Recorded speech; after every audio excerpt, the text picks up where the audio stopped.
yang kita buat, yang kita belajar, yang kita dah diajar macam mana kita apply. Tapi kita tak boleh tolak juga kadang human error. Tak boleh tolak.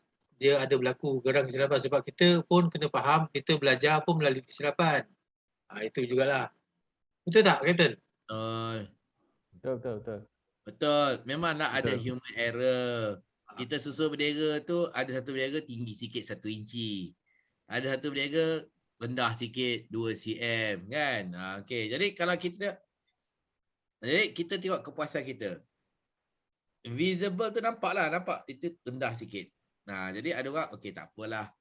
Okey. Tapi kalau kita ada kepuasan dalam kerja kita, kita betulkan juga kan. Kita betulkan juga kan. Dan kita nampaklah. Kita betulkan. Nak lagi kita belajar daripada pengalaman kita. Itu sebabnya kita kena pakai level ruler, level meter timbang air. Nak pasang bendera ni. Bayangkan berapa banyaklah, berapa ramai orang kat dunia yang pasang bendera pakai timbang air. Itu dah OCD tahap tinggi tu. Nak pasang bendera pun ambil benda panjang tu kan, timbang air kan. Okey. Tersengit sikit kan. Biasa kita pasang bendera, seorang tukar tengok. Ki atas sikit, ki atas sikit. Macam tu. Boleh jugalah. Kan. Kalau nak betul-betul tepat, atau sekarang ada lagi alat guna laser lah apalah nak ukur kan. Itu lagi dahsyat lah kan. Kan. Itu kecemerlangan lah, kita sendiri bangga. Tak apa, orang tak nampak pun tak apa. Orang tak nampak pun tak apa. Kita seorang yang tahu kita guna macam mana, kita buat macam mana, ketepatan ni macam mana. Kan. Jadi tak apa, orang tak nampak pun tak apa. Itu kepuasan diri kita sendiri ya.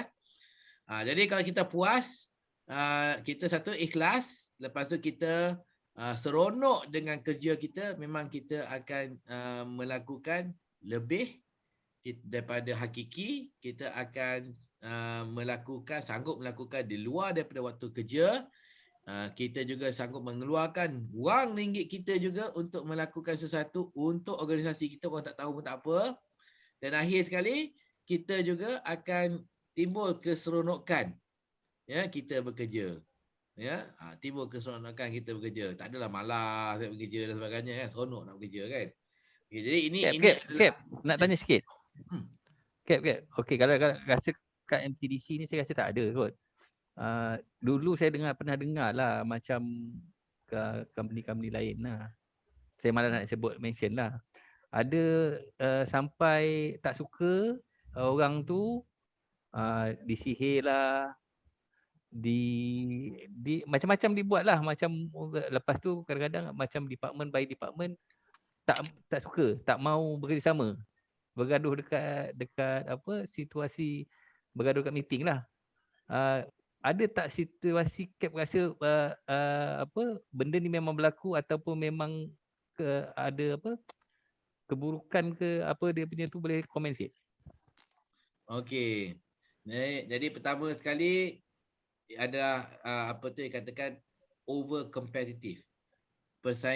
Keterlaluan persaingan. Persaingan yang keterlaluan. Jadi persaingan ni bagus. Jadi persaingan ni memacu kita untuk menjadi lebih baik lagi. Bagus. Persaingan tu bagus. Tapi kita jangan terlalu persaingan kita terlalu hebat sampai kita sanggup melakukan benda-benda yang di luar daripada batasan untuk kita menang.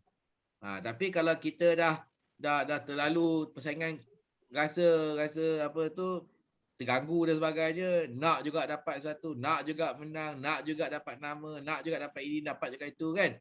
Jadi kita akan bersaing secara tidak sihat ya. Jadi kita perlu bersaing tapi jangan hingga kita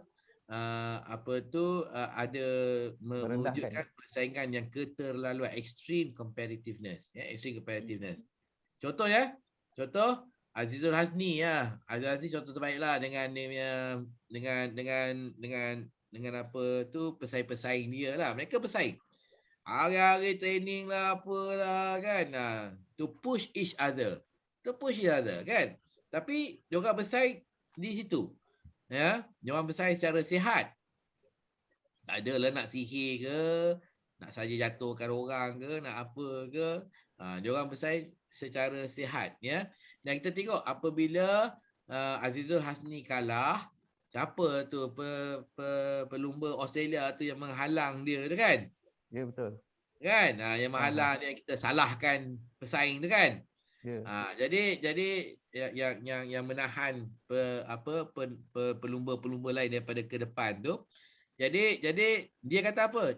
Jangan marah dia. Ada tak dia kata? Jangan Betul. kecam dia, jangan marah dia. Jangan kecam dia, jangan marah dia, jangan ganggu dia. Azizul yang kata. Ya, Azizul yang kata. Kan? Jadi Kalau saya maksudnya saya marah. Kalau saya tapi dia marah kat dia. tapi Semua- dia tahu ini adalah Sebab dia menerima benda tu sebagai satu yang proses untuk dia belajar lagi lebih. Betul. part and parcel of strategi lah apa semua. Mungkin semua pun tergamam dengan apa tu Kenny yang tiba-tiba memecut daripada Jauh kat tu. pusingan yang ketiga dah mula pecut dah. Orang semua tunggu pecut pusingan yang terakhir sebab tak nak lah apa tu, tak nak Tenaga. ambil nafas lah apa lah kan. Tak cukup kuasa nak kayuh kan. Tapi dia yang Kenny tu dia yakin aku boleh kayuh daripada jauh lagi aku dah pecut dah kan. Bertahan. Dia buatlah kan. Tapi ada semua tergamam lah kan. Tergamam kan. Jadi tapi it's valid. Strategi tu boleh digunakan. Kan muslihat tu boleh digunakan. Jadi cuma mereka tergamam. Tapi itu dia kata. Azizul kata jangan kecam, jangan marah, jangan serang.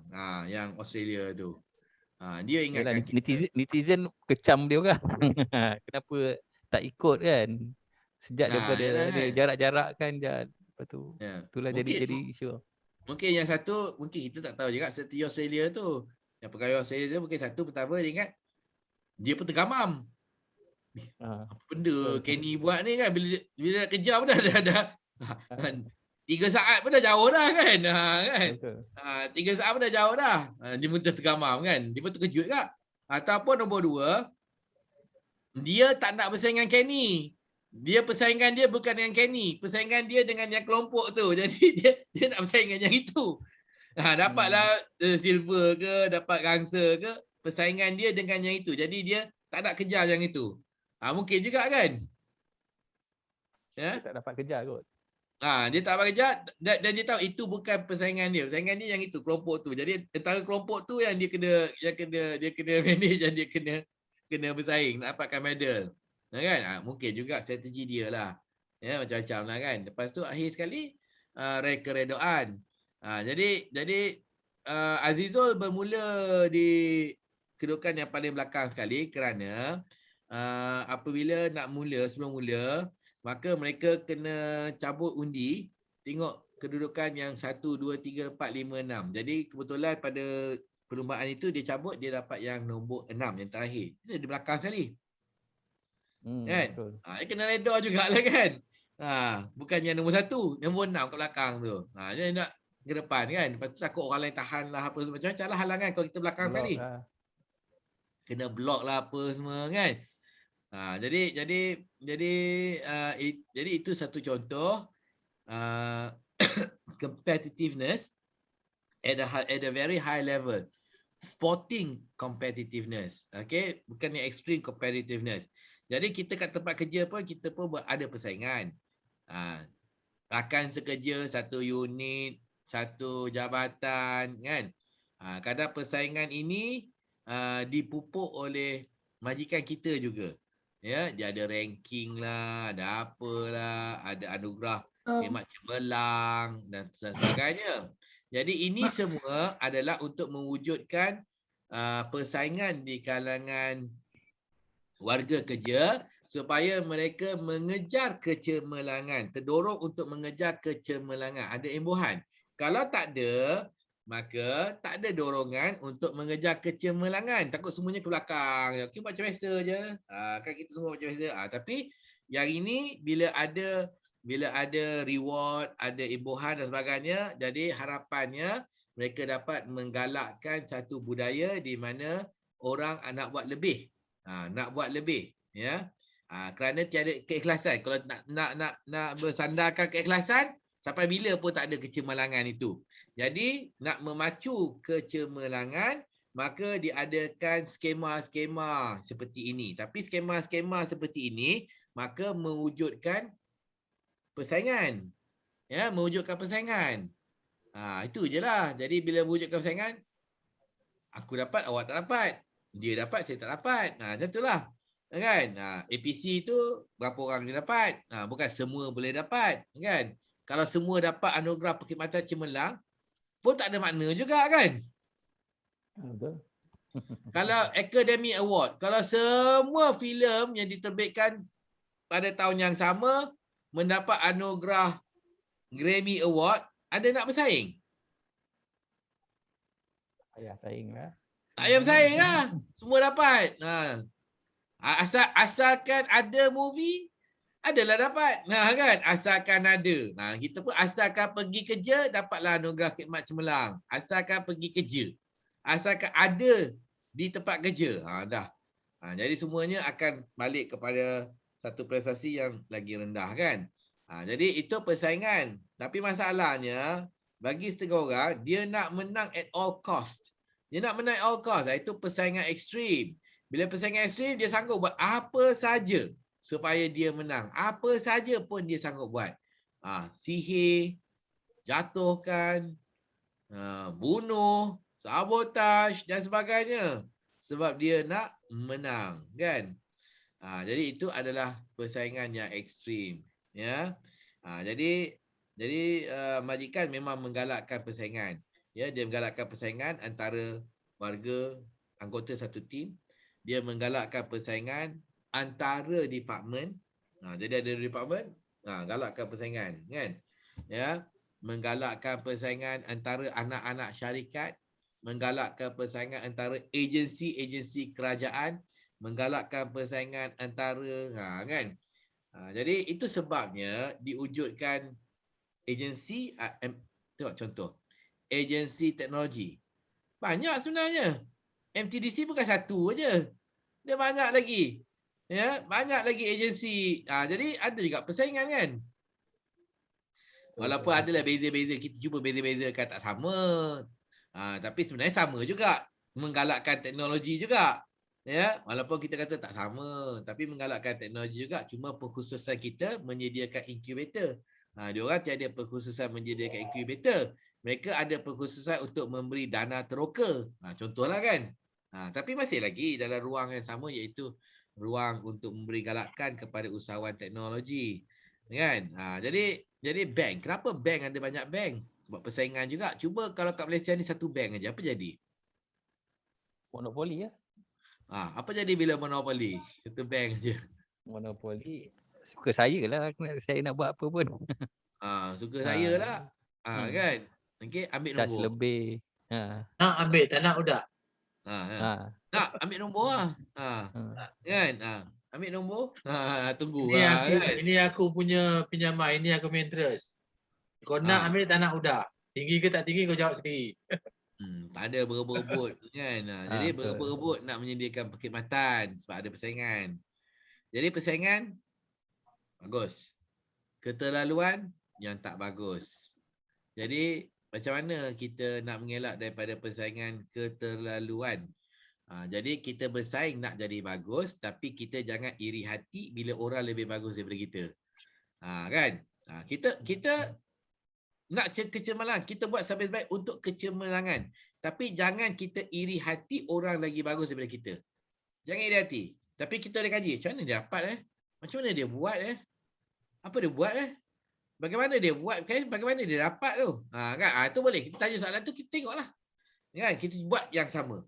Kita buat sama. Cuba tengok dapat hasil yang sama ke tidak kan? Tapi kita jangan iri hati. Iri hati ni siaplah dia. Kan? Aku memang tak ada kejar. Jadi macam mana aku nak buat? Aku tabur paku.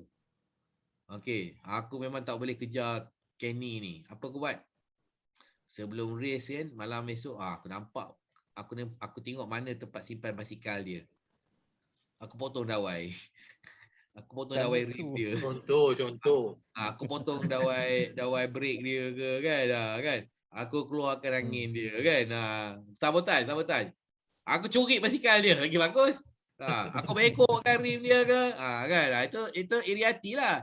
dia menyekat orang itu daripada bersaing. Betul tak? Kerana dia iri hati. Tapi dia tak sekat, dia bersaing. Jadi nak bersaing, dia kena nak menang, dia kena lagi bagus lah. Kena lagi laju, lagi pantas, lagi banyak stamina, lagi pandai strategi dan sebagainya. Tapi saya saja itu lebih pada strategi lah. Sebab apa? Sebab ikutkan daripada segi dia ukuran dia orang punya latihan, dia orang punya pengalaman, semua dah setara. Teknik dengan cara dia je yang bezakan dia. Itu balik pada akal je lah kan, kecerdikan dia lah.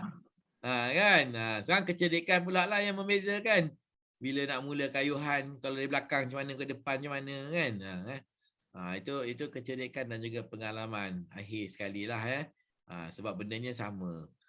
Basikal sama. Dulu beza zaman Komar Racing dengan Rosmanawi dulu, kita tak mampu beli basikal sama macam juara-juara pecut dunia dulu. Jadi basikal kita dah gelap. Basikal diorang juta-juta, basikal kita basikal macam basikal kampung kan. Dulu lah. Kan? Jaguar Post tu. Apa dia? Basikal Jaguar Post lama tu. Post lama kan. Okey, tapi sekarang diorang ada basikal 13 juta, kita pun beli basikal 13 juta. Sama kan. Sains. Diorang gunakan sains untuk latihan, kita pun guna sains juga untuk melatih kan. Jadi sekarang apa yang beza? Beza kecerdikan dan juga rezeki pada hari lumba. Ya. Jadi kita kerja pun sama. Jadi kita bersaing nak buat macam orang tu juga, nak cemerlang macam orang tu juga kan. Tapi jangan sampai kita sampai kita ada tiba iri hati, kita nak menang at all cost. Walau macam mana pun nak menang. Bila kita walau macam mana pun nak menang, dah tak boleh menang juga, okey kita pergi jumpa bomo, santau. Okey, ataupun kita sabotaj kerja dia, kan?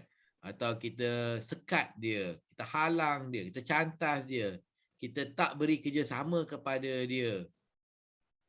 Cantas lah maksudnya. Ya, ini yang berlaku di setengah organisasi kerana ada persaingan yang keterlaluan, extreme competition, sehingga mereka iri hati, tiba iri hati, mereka mula tak nak beri kerjasama lah, kita halang lah, kita sekat lah, kita sabotaj lah dan sebagainya. Kan? Jadi bila kita buat semua ni, kita bukannya bersaing pada tahap yang sihat, tetapi kita menimbulkan persaingan yang tidak sihat. Jadi jawapan dia itulah kepada Pak Maun. Kita bersaing, tapi jangan hingga timbul iri hati untuk menang walau apapun. Menang walau apapun yang sebenarnya yang merosak, membinasakan apa yang kita ada. Ya, menang walau apapun. Sama juga hari ini nak jadi Perdana Menteri. Nak jadi Perdana Menteri walau apapun. Jadi nak jadi Perdana Menteri walau apapun, itu di hati ya. Walau macam mana pun kan. Walau macam mana pun. Walau macam mana pun nak jadi Perdana Menteri juga. Kan. Saya ada boleh lah. Saya ada satu pengalaman lah, sikit lah, tak banyak.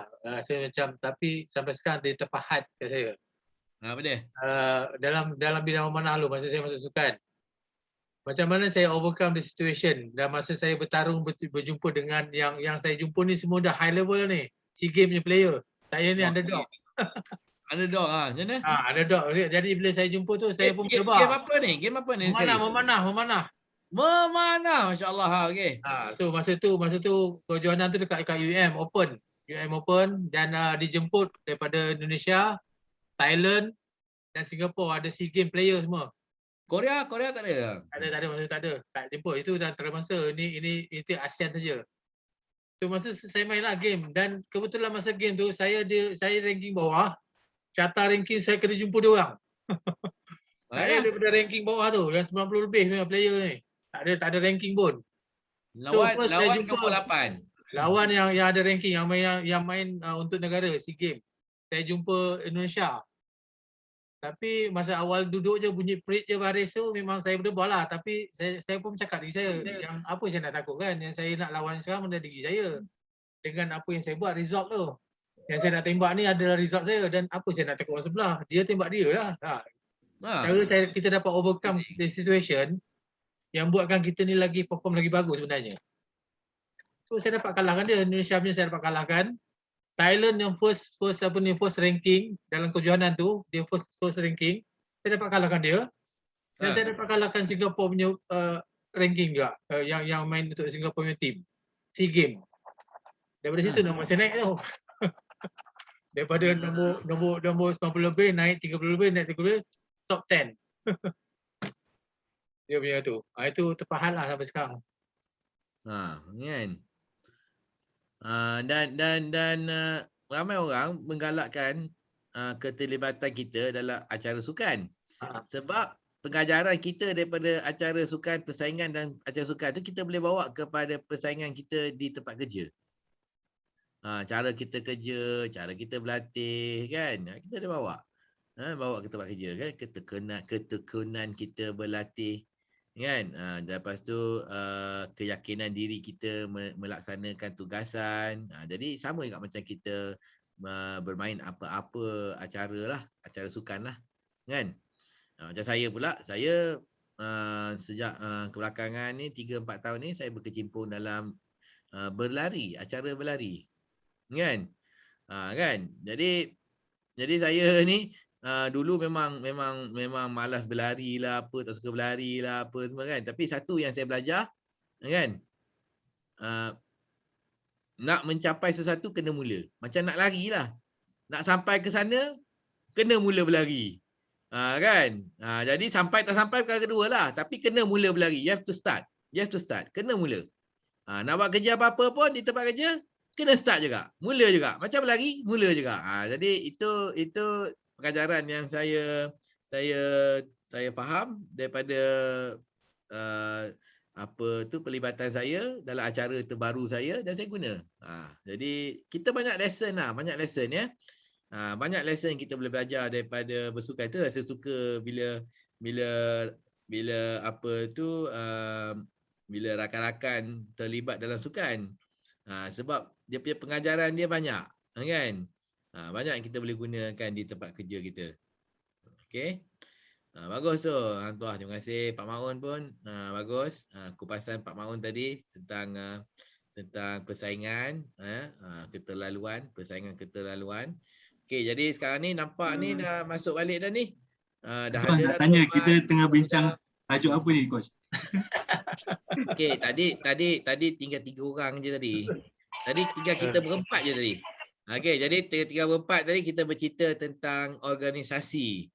Okey, asalnya kita tanya kalau CEO, kalau awak jadi CEO, apa yang awak akan lakukan? Itu asalnya. Lepas tu masuklah ke pula topik-topik lain tentang persaingan, topik tentang kecemerlangan kerja, keikhlasan kerja dan sebagainya. Kan? Jadi Tan Sri Dr. Noor Hisham, kalau Tan Sri Dr. Noor Hisham diberi peluang menjadi CEO MTDC, apakah satu perkara yang Dr. Noor Hisham akan laksanakan?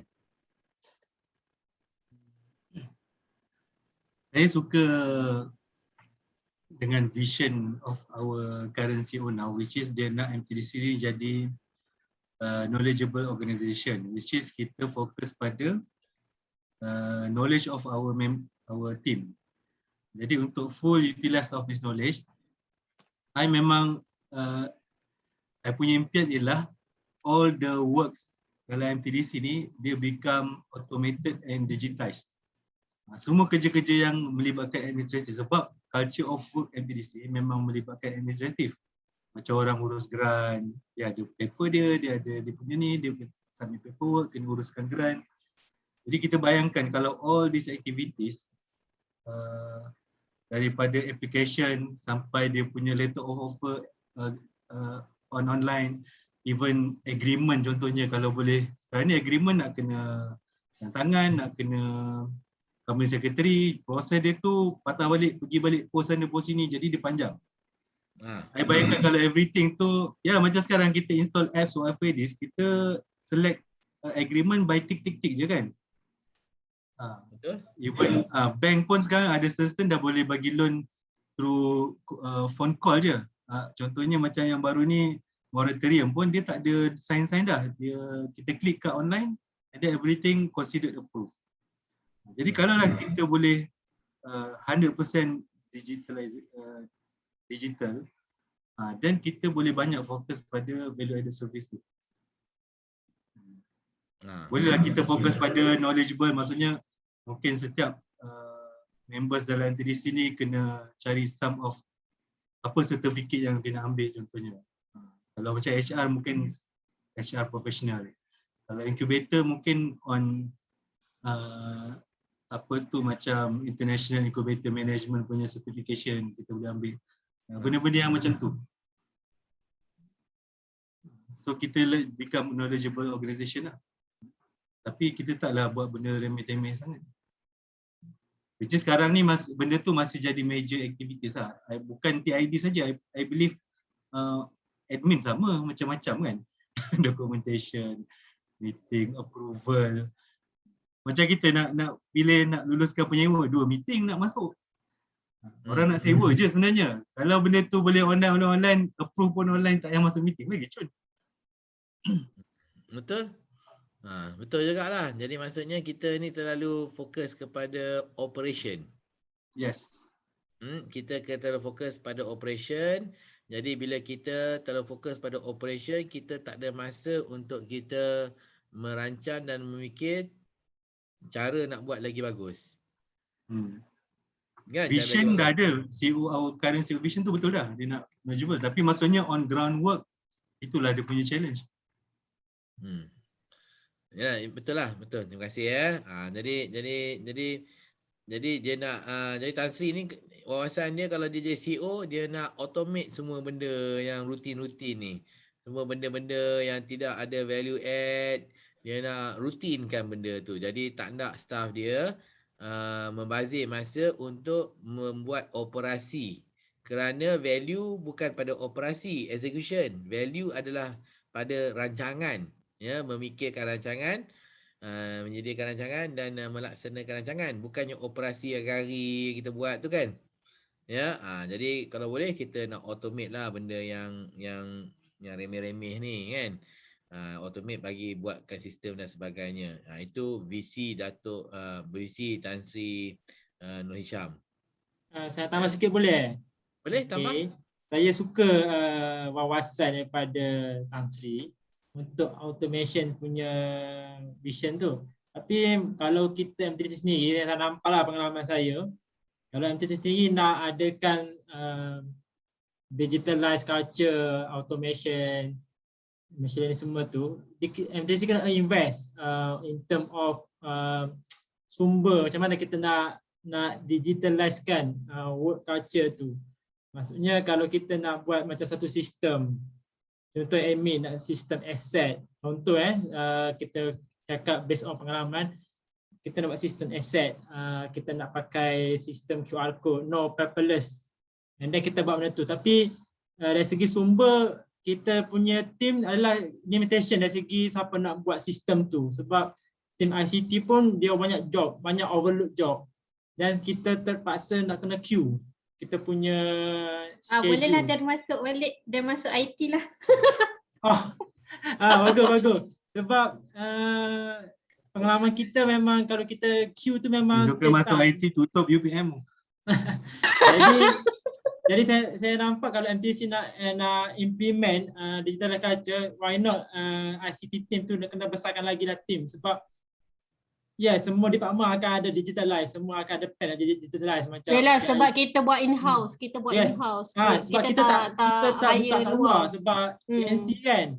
So MTDC kena invest kat situ, saya nampak dari segi human resource. Sebab yang buat tu 2-3 orang and then dia terlalu banyak. And then terpaksa kita queue, itu yang kadang lambat. Daripada 6 bulan sampai ke setahun dia punya timeline nak project nak enhance tu. Itu saya rasa lah. Kadang-kadang IT pun dia buat based on apa yang mana dah di highlight dalam audit, yang tu dia akan buatkan dulu. Yang tu priority dulu lah. Kalau kau nak jadikan cepat, kau kena jadikan audit issue. And then settle cepat. Betul. Okay. Tapi kalau liaise dengan ICT beladar lama lagi senang daripada luar. Sebab luar kadang-kadang kos dia lagi tinggi. Lepas tu tak guna, lihat tak dulu steward system tu dulu, steward system. Untuk memahami MTDC ni yang unik ni, hanya orang dalam MTDC saja yang tahu ke renah ke apa ke yang memahami. Betul. Sebab kalau kita Sebab Dia kalau pun kita ada, ambil tapi yang tak pakai- sistem tak yang pakai benar. sedia ada, sistem yang sedia ada tu bila kita nak add on akan tambah kos. So Ya, tambah, betul. tambah. Itu cakap MTDC kena invest dalam internal punya team tu, nak kena tambah Tambah resource. programmer. Tim Yes. kat ICT lah, tim kat ICT. Tambah resource yang ada kepakaran kan. Yes. Betul. Kalau boleh yang tu memang tu dah. Semua department nak on request boleh buat. InsyaAllah. Setiap Lepas tu, programmer dia ada ICT satu sistem yang dia akan monitor buat semua kan, senang. Satu Okay. ICT team ni, dia orang ni, dia buat cepat ke apa, it depends on apa yang kita bagi kat dia. Kalau kita jelas bagi kat dia details, dia dah senang Input. buat. Ini yang kita tak pasti, itu yang ni. Dia kata dia Tak buat confirm, based on kita. Kita. So, I berbual dengan Cik T pun selalu cakap macam tu. Apa yang kita nak? Daripada dulu PR dulu tak ada PR, PO tu sistem tu tau. So, kita yang beritahu dia, then buat. Upon request lah kan. Betul, tapi kita kena faham ya, ICT pun tim yang ada pada hari ini, mereka pun dah sampai saturation point, sampai tahap tepu dengan kerja yang ada.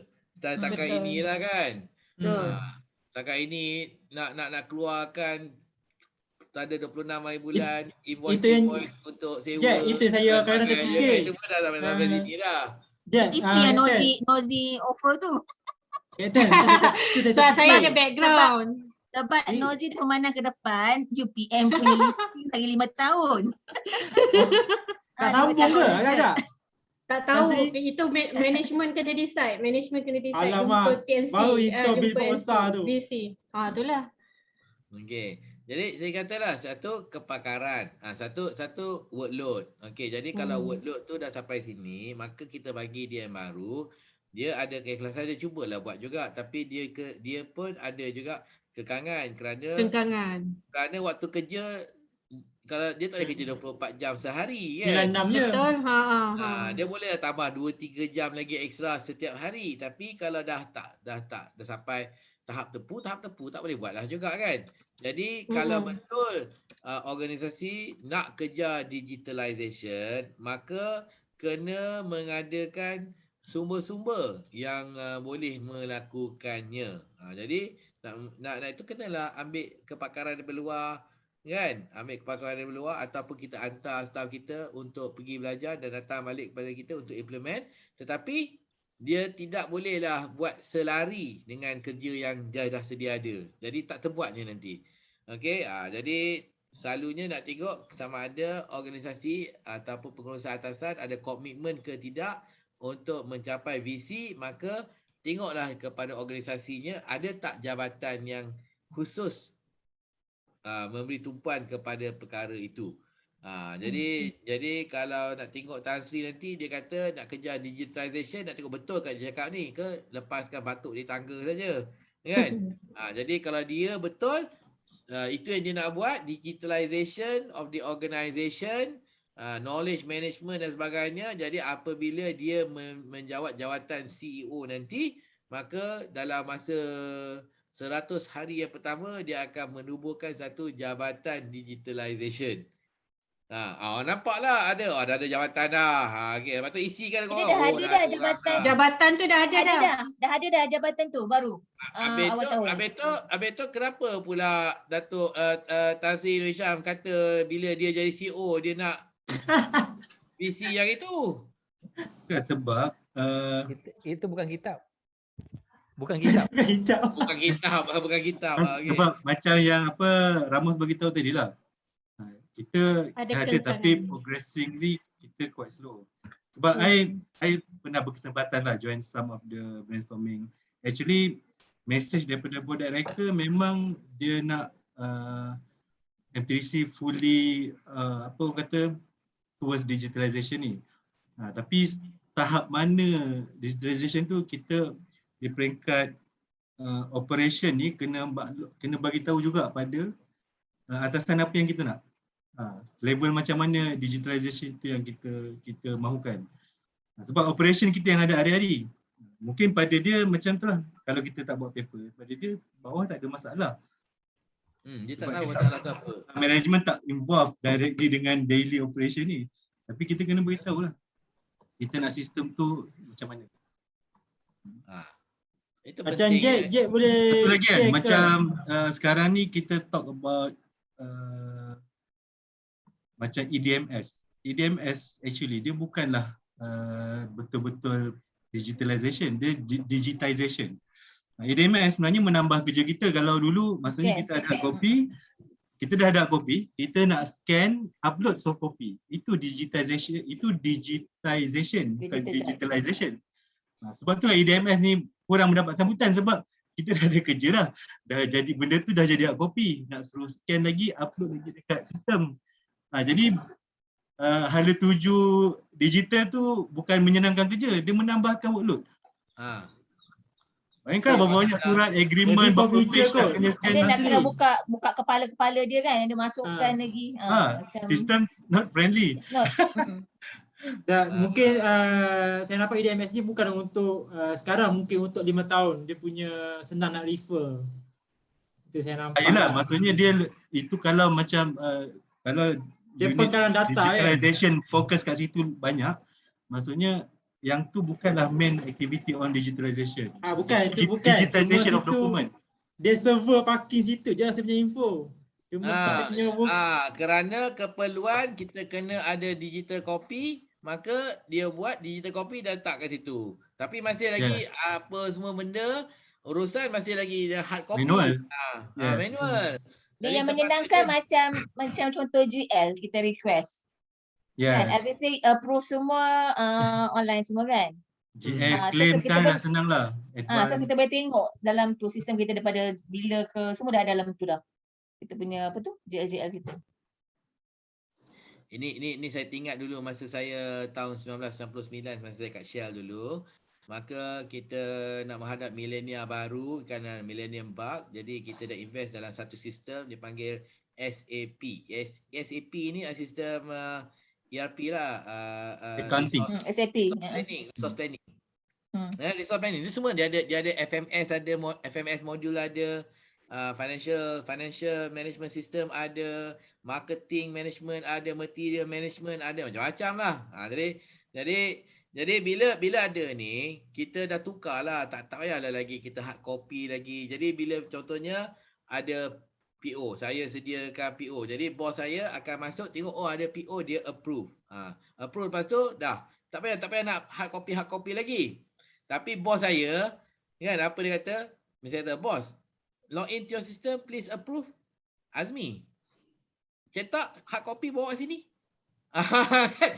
Jadi cetak hard copy bawa sini tu yang tak tahan tu. Sebab je benda tu dah dalam sistem, tak payah nak hard copy lagi.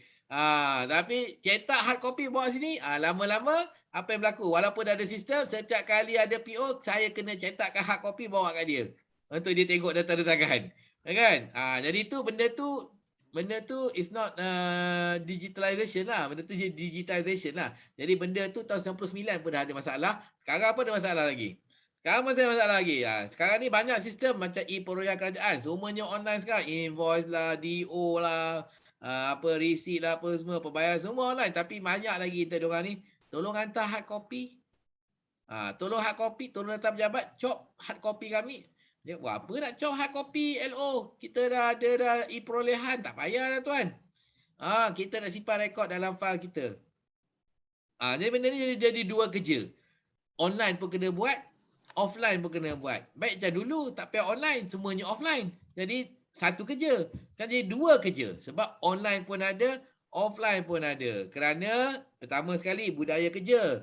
Jadi budaya kerja masih lagi sama. Nak tengok juga benda tu hard copy. Tak nak berubah dan buat benda tu online. Lepas tu nombor dua, keyakinan. Tidak ada kepercayaan penuh kepada teknologi. Takut kalau benda ni padam ke, takut kalau benda ni hilang ke. Mana kita kena ada kopi. Tak payah, yakin aja. Hilang lah kan. Yakin aja yang diorang tu ada backup dan sebagainya yang tak hilang. Okey, jadi tak payahlah buat duplication. Online pun ada, dalam bilik store pun ada. Okey. Jadi ini adalah antara kekangan digitalization lah ya. Jadi kita mana-mana organisasi berhadapan dengan masalah ni, kita perlu untuk mengatasinya. Jadi generasi baru perlu memainkan peranan supaya bila nak online semuanya online. Nak digital, semuanya digital. Nak digital daripada awal semuanya. Offer letter lah, apa semua, acceptance lah, agreement, semuanya online. Supaya tidak perlu kita buat offline, kemudiannya kita nak scan dan kita upload jadikan benda tu online. Jadi bukannya nak upload jadikan benda tu online. Semuanya daripada awal kita nak buat online. Okey. Saya semalam, saya punya semalam tak discuss lagi. Kapten. Betul. Okey. Yang proposal saya. Betul. Kita akan discuss lagi Okey, jadi itu yang kita maksudkan dengan digitalization. Jadi saya harap Tan Sri akan memainkan peranan untuk memacu memacu program digitalization di MTDC. Ya, full digitalization and automation. Bukannya sekarang ni. Kapten. Ya saya. Kalau Kapten jadi CEO MTDC lah. You have the power. So apa Kapten akan buat kat MTDC? Kalau saya jadi CEO MTDC. Okey, jadi kalau saya 100 hari lah, 100 hari pertama. Jadi yang digitalization tu kita continue, itu bagus. Supaya saya nak staff saya lebih fokus kepada value added. Value added tu adalah untuk kita memberi galakkan kepada ekologi usahawan teknologi. Kita nak membangunkan ekologi usahawan teknologi. Jadi itu perlu masa. Jadi membangunkan ekologi usahawan teknologi ni maksudnya kita nak menyediakan, memberi galakkan kepada mereka yang kita tempatkan di pusat-pusat kita bawah satu bumbung untuk mengenali masing-masing, untuk mengadakan kolaborasi, untuk mengadakan untuk bantu-membantu, untuk mengadakan technical exchange. Mereka mengajar sama sendiri, mereka buat talk sendiri, kan? Mereka berkongsi information, bertukar-tukar information. Kan? Jadi itu yang sebenarnya hasil yang kita nak daripada pemusatan usahawan teknologi. Tetapi malangnya kita hanya menjadi pembekal, menyediakan ruang untuk menyewa. Jadi ruang nak sewa ni siapa-siapa boleh buat bangunan, sewa je lah, kan? Tetapi yang lagi mahal tu yang kita tak buat di sini, di tempat-tempat lain dah buat dah, ya, bermula daripada kat US apa semua tu, kan? Jadi bezanya diorang kat sana, bila diorang buat cluster ataupun diorang buat center, memusatkan semua syarikat IT dalam satu kawasan, maka bila mereka di dalam satu kawasan ni, mereka banyak aktiviti. Diorang kenal mengenali, bantu-membantu, ajar mengajar, tukar-tukar maklumat, tukar-tukar idea, tukar-tukar teknologi dan sebagainya. Jadi sama-sama membangun. Nampak? Lepas tu bila diorang keluar, pergi ke tempat lain, diorang buat jadi benih kepada kluster yang baru lagi. Ni dah keluar dah, pergi jadi benih kat kluster baru. Jadi kita sini bila keluar ada jadi benih kluster baru, kluster teknologi baru. Penyewa-penyewa kita. Tak ada juga kan. Jadi belum cukup lagi lah. Tapi kenapa kita tak buat? Sebab macam Tasri kata semalam, tak ada masa. Tak ada masa. Asyik nak menjawab, nak print invoice, print receipt aja, print penyata aja kan. Jadi tak ada masa. Jadi itu sebenarnya kalau saya jadi CEO lah, saya nak bagi tumpuan kepada itu, kerana yang itu yang saya rasa boleh menjadi pemangkin kepada pertumbuhan kluster ekonomi kita, kluster teknologi kita di Malaysia. Jadi kalau kita nak perhebatkan pertumbuhan kluster teknologi, ini yang kita perlu lakukan. Macam mana Ramos?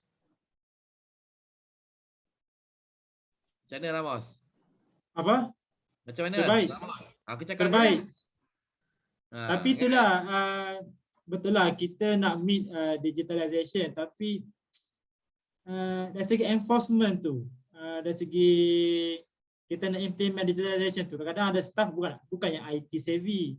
Ada staff cakap leceh lah buat benda ni, aku pakai dengan hard copy je. Satu. Kedua, method tu, kita nak buat sistem tu.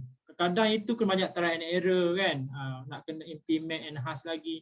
Kat situ pun akan drag masa yang agak lama nak dapat yang betul-betul complete. Macam mana selaku CEO kita nak caterkan that issue. Sebab yang ni kok biasa je tapi yalah manusia kan nak buat culture tu agak leceh saya nampak. Jadi nombor 2, jadi apa kita kena buat, kita pastikan orang yang ada kepakaran untuk melakukan satu kerja nak buat kerja tu.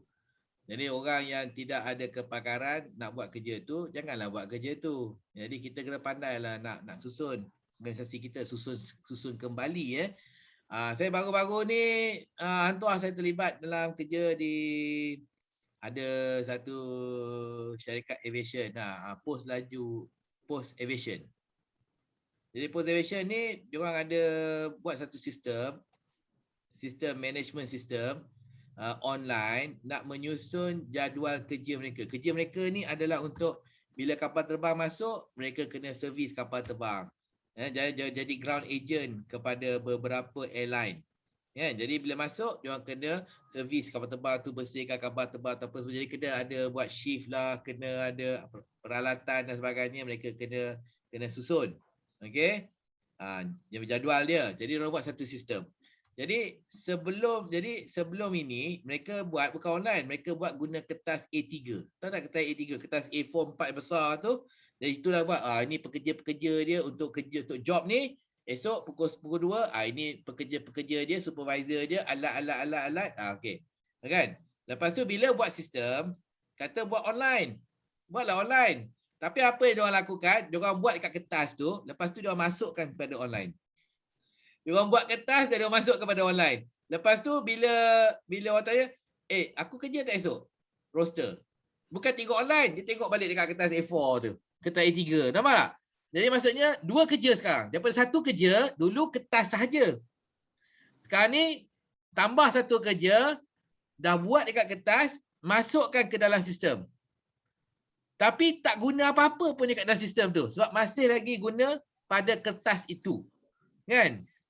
Ni masalah lah. Kan? Sama jugalah.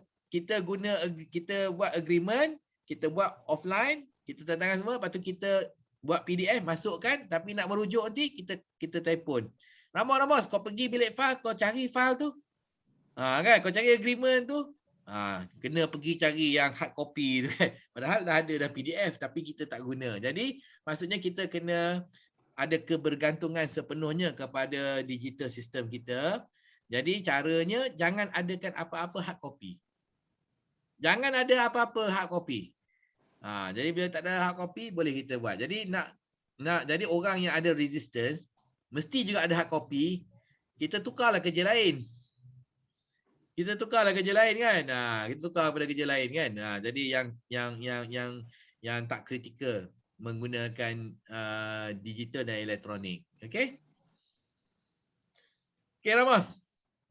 Okey. Okey, jadi sekarang ni Tan Sri Hafidah menunggu-nunggu masa dia untuk dia membuat pembentangan. Dia tunjuk apa yang dia dah sediakan. Tan Sri Hafidah. Projek Mega. Projek apa ya Tan Sri Hafidah? Sorry semalam saya terpaksa keluar sebab sesak nafas tiba-tiba semalam. Ya, tapi apa yang projek? Sekejap, semalam yang pasal, sekejap. Saya pun buat macam tak betul sangat lah sebab semalam macam tak boleh fikir sangat. Sekejap. Apa, kita tengok dulu.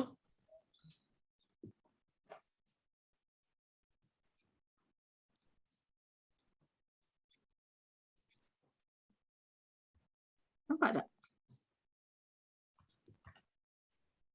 Nampak? Ni apa ni? Letter of offer. Oh, yang butang tu. Yang atas talian instead Butang of hard copy. Lepas tu tekan butang accept kan? Betul kan, cadangan penyediaan dan penerimaan letter of offer secara atas talian. Okey, seronok Okey. ni. Okey, masalah. Boleh besarkan tak? Takkanlah. Orang cakap. Besarkan. Lapis Okey. dua daripada. Okey, jom. Kita suntik semangat. Kecil balik. Hafidah. Besar balik. Apabila kita jerit, apabila saya bilang 1, 2, 3, kita sama-sama, kita jerit nama ni, kita panggil ya. Okey, Tan Sri. Gitu. 1, 2, 3. Tan Sri. Tan Sri. Dipersilakan Tan Sri. Okey. Besar kat last sikit Tan Sri. Dah besar kan? Kecil balik. Pantun sikit Nancy. Pantun sikit. Okey. Cantik. Okey, semalam kita dah discuss sikit. Masalah ni proses untuk keluarkan letter of offer ni bermula setelah TID mendapat kelulusan penyewaan di dalam mesyuarat TID-SC. So biasanya penyediaan letter of offer ni kita buat hard copy lah. So masalahnya ialah ianya mengambil masa dari penyediaan surat, mencetak 2 set of LO, mendapatkan tanda tangan HOD dan menghantar ke pejabat syarikat ataupun email. So durasi ni akan ambil dalam 2 atau 3 hari lah. Hello? Ya, dengar. Dengar. So kos yang terlibat ialah masa dan penggunaan kertas serta pencetakan. Pencetakan. So seterusnya center manager pula perlu membuat panggilan susulan dengan syarikat. So lepas tu dalam letter of offer kita akan letakkan tarikh untuk diorang kembalikan LO tu selama 7 hari bekerja lah. So walaupun diberikan masa 7 hari bekerja untuk pihak syarikat mengembalikan surat tawaran tersebut, ada kalanya pihak syarikat mengambil masa untuk mengembalikan surat tawaran tersebut. Alasan yang pernah diterima ialah ketua tiada pejabat untuk menandatangani LO tersebut. So setelah LO pula ditandatangani, center manager perlu pergi mendapatkan LO tu dari syarikat tersebut di center yang di frame ke, di UKM ke, frame ke, itu ada cost untuk travelling time lah. So penyelesaiannya, pihak ICT pun sudah menyediakan platform online untuk new tenancy application dan akan datang ni tengah untuk buat tenancy renew application juga online. So TID mencadangkan penyediaan button untuk menghantar automated reply message status kepada syarikat tersebut sama ada lulus atau tidak. Sekiranya lulus, akan ada online letter of offer kepada syarikat. So syarikat hanya perlu menekan button acceptance sekiranya bersetuju. So tanda tangan HOD di atas LO tidak diperlukan kerana kelulusan telah pun diterima di dalam mesyuarat TID-SC. So durasi proses penyediaan dan penghantaran cepat iaitu pada hari yang sama mesyuarat TID-SC diadakan. Okey, terima kasih ya Tan Sri. Jadi yang ini adalah masalah kita banyak membazir masa, tempoh yang panjang untuk proses ini dan kita nak menjimat masa proses, betul? Betul. Ya, kita nak menjimat masa proses. Jadi saya nak cadangkan yang apa tu perenggan yang pertama masalah tu untuk kita buat dalam bentuk table. Buat dalam bentuk jadual, jadi mudah kita nampak. Jadi apa prosesnya ataupun langkahnya ataupun aktivitinya, lepas tu kolom belah kanan tu duration apa tempoh yang kita perlu. Contohnya saya tengok ni yang pertama sekali penyediaan letter of offer. Okey. Jadi kalau kita berbincangkan penyediaan surat cetak 2 set, dapatkan tanda tangan semua ni, yang ini adalah berapa jam. Okey, lepas tu menghantar ke pejabat syarikat, ini 2-3 hari. Okey, kos yang terlibat masa itu kos lah kan. Okey, lepas tu 7 hari lagi nak kembalikan surat tawaran. Dan sebagainya. Jadi semuanya proses ni daripada TID dapat kelulusan sehingga prospek itu, tenant itu menandatangan dan mengembalikan kepada kita berapa semuanya, 10 hari, 14 hari kan. Jadi apa pula masalah dengan 14 hari ni? Tunggu je lah 14 hari kan. Jadi nak cakaplah 14 hari ni masa yang lama kerana kenapa 14 hari ni lama? Tan Sri Rafidah, kenapa nak cepatkan? Kenapa tak boleh tunggu? Tunggu je lah. Sebab memang kita punya dalam letter of macam 7 hari untuk tahu dia kembalikan is part of SOP jugalah. Kerana SOP kita adalah untuk menerima jawapan ataupun pengesahan daripada tenant kita dalam masa 7 hari. Jadi kita kena mengikut rekod. Ni kita buat mengikut rekod berapa hari.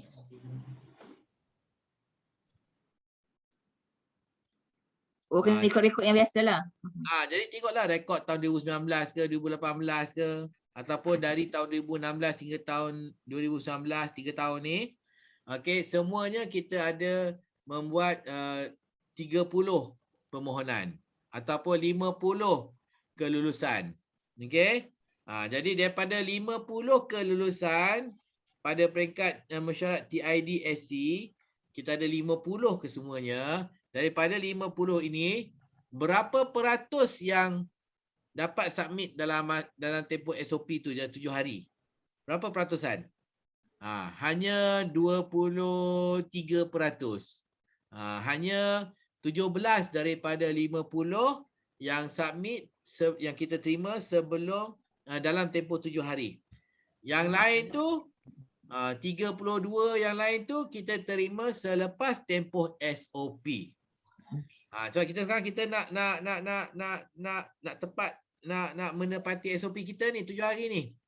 Jadi berapa yang dapat memenuhi, berapa yang tidak dapat memenuhi. Dan tunjuklah banyak yang tak dapat memenuhi. Okey, kenapa? Kita buat kajian pula. Okey, sebab-sebab kenapa mereka tidak dapat memenuhi SOP ini. Okey, jadi macam-macam sebab. Surat tak sampai lah, bos tak ada lah, apalah kan. Jadi penyelesaiannya kita nak menggunakan butang ni untuk kita mengatasi masalah yang dikatakan penyebab kenapa tidak dapat mengembalikan surat tawaran dalam tempoh 7 hari SOP kita. Okey tak Puan Tasri? Faham tak? Okey. Ini pun sebenarnya untuk memudahkan company actually.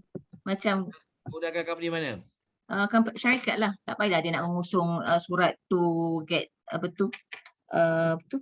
bos dia untuk sign and then hantar pada kita balik kan. Macam GL kami lah. Bila saya request untuk GL agent, saya tekan online. So then dapat approval. Dan dalam tu dah ada macam template lah. Kita tick aja date kita nak pergi jumpa hospital mana, this and that. And then they generate letterhead of MTDC, Hayati, appointment macam itulah. Okey. Atau bagi alamat SC semua lah, sekarang telefon. Okey. Jadi di sini macam mana kita nak buat hubung kait ni? Okey. Jadi kita kata okey. 37 daripada 50 kelulusan kami terima selepas tempoh 7 hari. Dan apabila kita membuat analisis, kita bertanya kenapa tak dapat memulangkan dalam tempoh 7 hari SOP kita, maka alasan-alasannya yang diberi adalah berikut. Kita buatlah kategori dia. Alasan menunggu bos 15 daripada 37. Alasan apa lagi? Jadi bila kita dah tahu dah alasan yang dikatakan kenapa tak dapat nak pulangkan dalam tempoh 7 hari, barulah kita keluarkan penyelesaiannya kepada alasan tersebut. Okey, jadi alasannya dia kata kena tunjuk, kena cetak lah, kena tunjuk bos lah, kena ambil, lepas tu bos tanda tangan, lepas tu kena scan balik, lepas tu upload balik. Jadi yang ini daripada 37 yang kata tak dapat memulangkan dalam masa 7 hari, 30 daripada 37 kata bagi alasan yang itu tadi. Proses dia banyak sangat. Kan nak cetak, tunggu dapatkan tanda tangan bos, scan, upload. Jadi kita mencadangkan mengadakan butang ni untuk memudahkan. Okey, jadi kita nak buat butang ni nak memudahkan. Jadi bila kita buat butang ni tak payah nak cetak, tak payah nak dapat kelulusan bos, tak payah nak scan, tak payah nak upload. Ataupun tak perlu lepas dapat kelulusan bos, tak payah nak courier balik pada kita pun. Okey? Jadi butang tu jadi penyelesaiannya. Tapi yang sini minta maaf belum jelas sebenarnya kenapa nak mengadakan butang itu. Bagaimana butang itu boleh membantu, sebab kita tidak menyatakan sebab kenapa lewat menghantar balik, mengembalikan borang permohonan. Okey Tansi. Okey. Tansi faham tak? Tapi yang betul ke perkataan tu penggunaan penyediaan button tu? Nozi, kalau Aizwan? Button apa Kak T? Button. Tak tahu nak cakap. Yang mana? Sorry menyampuk. Kalau kita nak buat Kat macam mana? menyenangkan yang application form tu, so let's say kalau company A tu dah apply kan, so dalam tu kita ada letak AC kita apa semua. So kita nak macam like button macam like hantar balik tu yang hantar application tu saying that dia punya application has been successful, and then kita keluarkan macam template offer lah, offer letter. And then dia accepted. Panggil button ke? Penyediaan button ke? Penyediaan Action button. apa kita cakap je penambahan facility. Ikut dekat sistem digital approve, digital. Ini Kak T cakap pasal sistem offering tu kita notification on the citizen dengan offer letter keluar digital paper, digital LO template tu. Template. Mungkin digital approval, mungkin juga digital approval. Approval Penambahan digital offer letter. Digital approval letter, offer letter. Approval. Digital approval letter of offer. Letter offer. Penyediaan pautan pun, pautan. Pautan. Ya Allah. Penambahan pautan. Button button baju. Ni kan? Okey. Kalau dalam bentuk apa? Dalam Digital bentuk pautan digital. dalam bentuk pautan ke, dalam bentuk Pautan butan. actually link lah. Kalau button ni apa Button ni semalam tengah pening kepala. Aku tulis saja. Boleh lah, butang lah. Butang digital. butang digital. E-button. Butang untuk meluluskan butang untuk menerima tawaran. Menyediakan online apa bahasa Melayu? Online? Dalam talian. Dalam talian. Kita cakap je lah. Kita tak payah cerita button tak button. Kita cerita itu method. Kita cerita je penyediaan apa tadi? Online apa tadi? Atas saya letak tajuk itu. Hilang lupa dah. Penerimaan tawaran. Penerimaan tawaran secara online. Kat atas ni. Atas talian. Atas talian. Letak kat bawah tu yang dekat point number 2 tu. Penyelesaian. Offer secara dalam talian. Itu. Letak kat situ ganti button tu. Okey, ini untuk pengetahuan semua ya. Dalam bahasa Inggeris online, tapi dalam bahasa Melayu terma yang digunakan oleh Dewan Bahasa Pusaka bukannya atas talian. Bukan direct translation tetapi dalam. Dalam talian. Apa beza dengan Maya? Maya. Secara Maya. Maya tu cyber. Maya virtual. Virtual. Yang ini nanti saya buat balik maybe in English saja ataupun in BMS sebab yang ini just point-point dia semalam saya terfikir. Konsep paper. Konsep sebab semalam dah tak. Jadi Tansi faham Yang satu kita nak tunjuk dimensi dia. Jadi kita nak tunjuk approval proses tu jadi berapa hari. Okey, jadi berapa hari. Lepas tu kita cakap juga SOP kita 7 hari. Ya. Lepas tu kita kena buat kajian mengikut rekod. Okey, tahun 2017, 18, 19 ada berapa semua surat tawaran? Daripada sejumlah surat tawaran itu berapakah yang memenuhi SOP 7 hari yang dipulangkan dalam tempoh SOP? Yang manakah peratusannya, pecahannya yang tidak yang lebih daripada 7 hari SOP kita. Lepas tu kita kena mengkaji lagi pecahan dia lagi daripada yang 7 daripada yang tidak dapat memenuhi 7 hari SOP kan. Apakah alasan-alasan mereka? Sebab dia lah.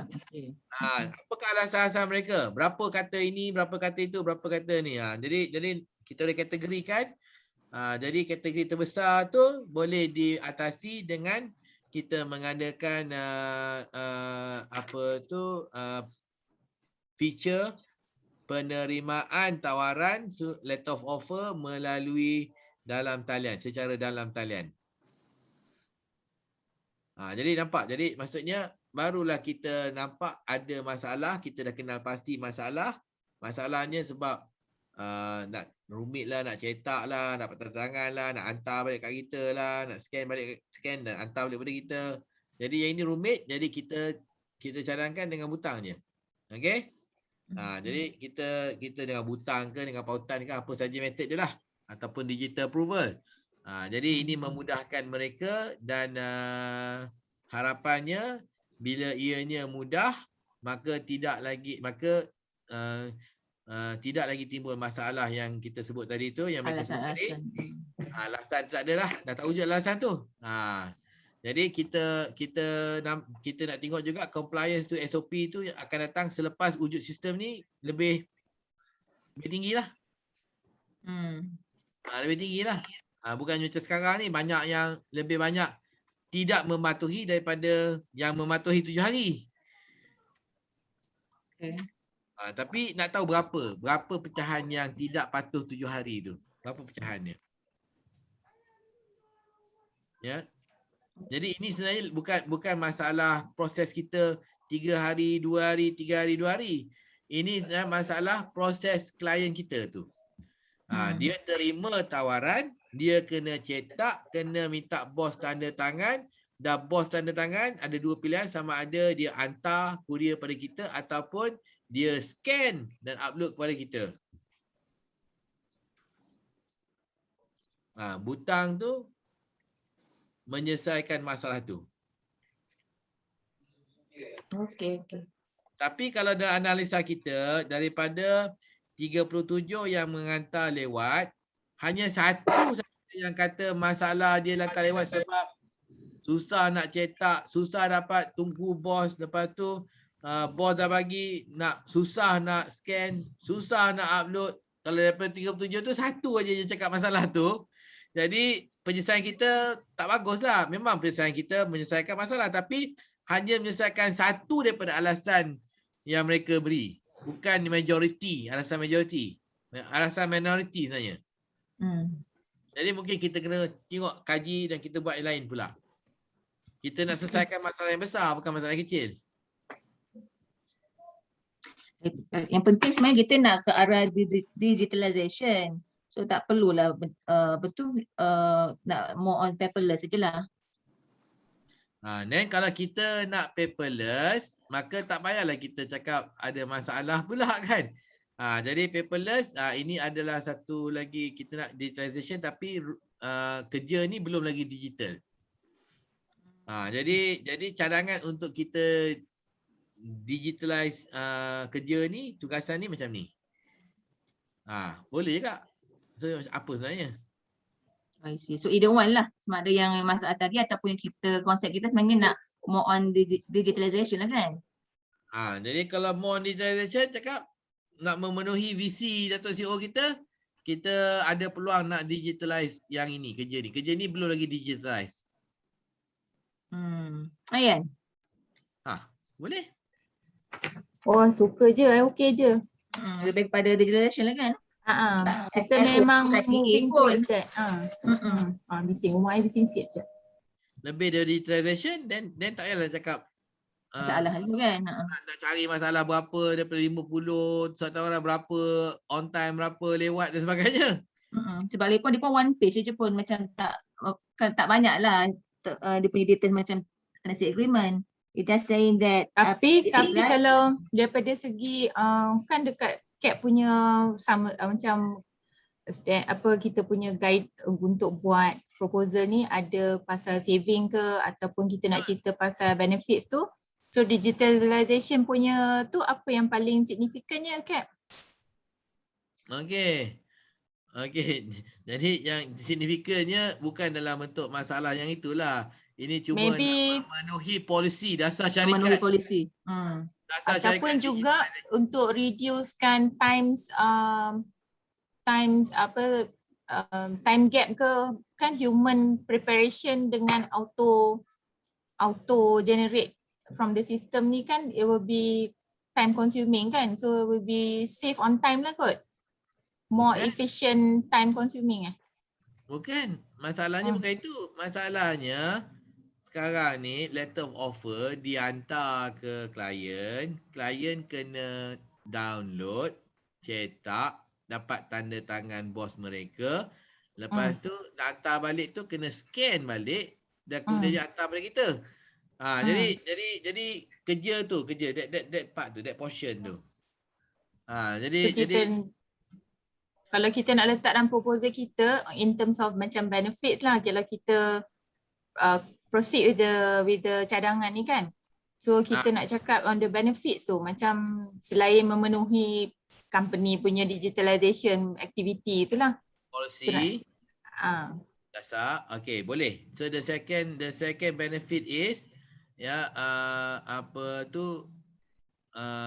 mengatasi alasan. Alasan pelanggan tidak memulangkan surat tawaran dalam tempoh 7 hari SOP kerana rumit, proses yang rumit. Seperti ceritalah menerima, mencetak, kemudiannya mendapatkan tanda tangan daripada ketua bahagian, ketua jabatan, kemudiannya untuk kita imbas balik, scan dan kita upload. Jadi kerja tu. Jadi bila kita buat digital approval, maka tak perlu untuk mereka scan, mereka print, dapat tanda tangan, scan, hantar. Tak perlu. Ya, dan ini akan menyelesaikan kekangan dan alasan yang mereka beri untuk tidak memulangkan dalam tempoh SOP 7 hari. So kat masalah tu saya tak payahlah buat detail sangatlah kan, yang untuk yang peratus semua tu. Kalau dah dasar memenuhi kan? dasar je lah, memenuhi dasar. Senang kan, straightforward lah. Memang dah nampak kan. Ada digitalization kan. Jadi kalau dah ada dasar, kita tanggungjawab kita untuk mencari peluang-peluang yang ada, kita memenuhi dasar. Kita carilah. Oh ini belum lagi memenuhi dasar. Ayo kita buat. Ini belum lagi. Kita ada dasar ni. Ni kita buat ni. Apa yang kita nak buat lagi ni? Untuk memenuhi dasar dia. Pasal dah ada dasar. Betul lah. Macam masa ditubuhkan digitalization punya department pun, dah straight away dia aim dekat HR, human capital punya ni, which is yang untuk semua buat online ni kan. So kita memenuhi dasar tu jugalah. Memenuhi dasar lah. Jadi yang ini mungkin terlepas pandang ke, tak nampak ke, tak tahu ke, kita nak bagi tahu. Yang ini belum lagi. Jom kita buat. Nak memenuhi dasar kan, pasal kita ada dasar full digitalization by tak tahulah by bila ke apa ke kan. Jadi yang ini tidak memenuhi dasar. Okey. Jadi walaupun SOP dipenuhi dalam 7 hari, kita masih nak buat juga sebab ianya tidak memenuhi dasar, nampak? Tapi kalau kita kata alasan dia nak memenuhi SOP, nanti kan tak payah buat lah. Dah memang 7 hari dah. Tengok 9 daripada 10 hantar dalam masa 7 hari. Apa masalah dia? Itu nak menyelesaikan masalah. Jadi dia kata tak payah buat. Tak payah buat lah. Pasal dah 9 daripada 10 pun SOP juga kan. Tapi kita kata tak, bukan SOP. Ini dasar. Jadi walaupun memenuhi SOP, kita masih nak buat juga sebab ianya dasar. Itu lain pula. See? Okay. Dah jadi lain pula angle dia. Nak memenuhi juga walaupun dasar. Nak memenuhi juga kerana ianya dasar. Tolak tepi lah. Memang memenuhi SOP. Tak ada masalah. Memang memenuhi SOP. Tapi kita nak buat sebab nak memenuhi dasar digitalization. Kena buat. Okay. Jadi masalah tu tak timbul. Nampak tak? Masalah tu tak timbul ya. Contohnya lah lagi kalau kita buat contohnya kita nak tukar kereta kita, kenderaan kita di pejabat kepada electric vehicle kerana dasar kita adalah untuk menukar kepada electric vehicle. Ini bukan pasal pencemaran udara Tapi kalau kita kata nak tukar kereta ni kepada elektrik bateri sebabnya mencemar udara lah yang sekarang ni. Lepas tu dia kaji tak mencemar pun. Dah bagus ni. Tak payah tukar lah. Nak kena tukar juga sebabnya dasar dia kata nak tukar semua kenderaan kita nak guna kenderaan elektrik. Nak kena tukar. Dia dasar is powerful. Dasar ni lagi powerful daripada semua. Ada masalah. Walaupun tak ada masalah kena tukar juga sebab dasar. Tak ada masalah pun kena tukar juga sebab dasar. Jadi gunakan dasar tu sebagai penyebab kenapa kita kena buat juga sebab dasar. Bukan sebab SOP. Kalau SOP kata tak buatlah dah penuh. Memang okey apa? Kan? Jangan cari kerja lah. Jangan tak ada kerja. Tapi dia kata tak ada. Ini adalah dasar policy. Melainkan dasar tu salah. Nak kata dasar salah. Tanya CEO.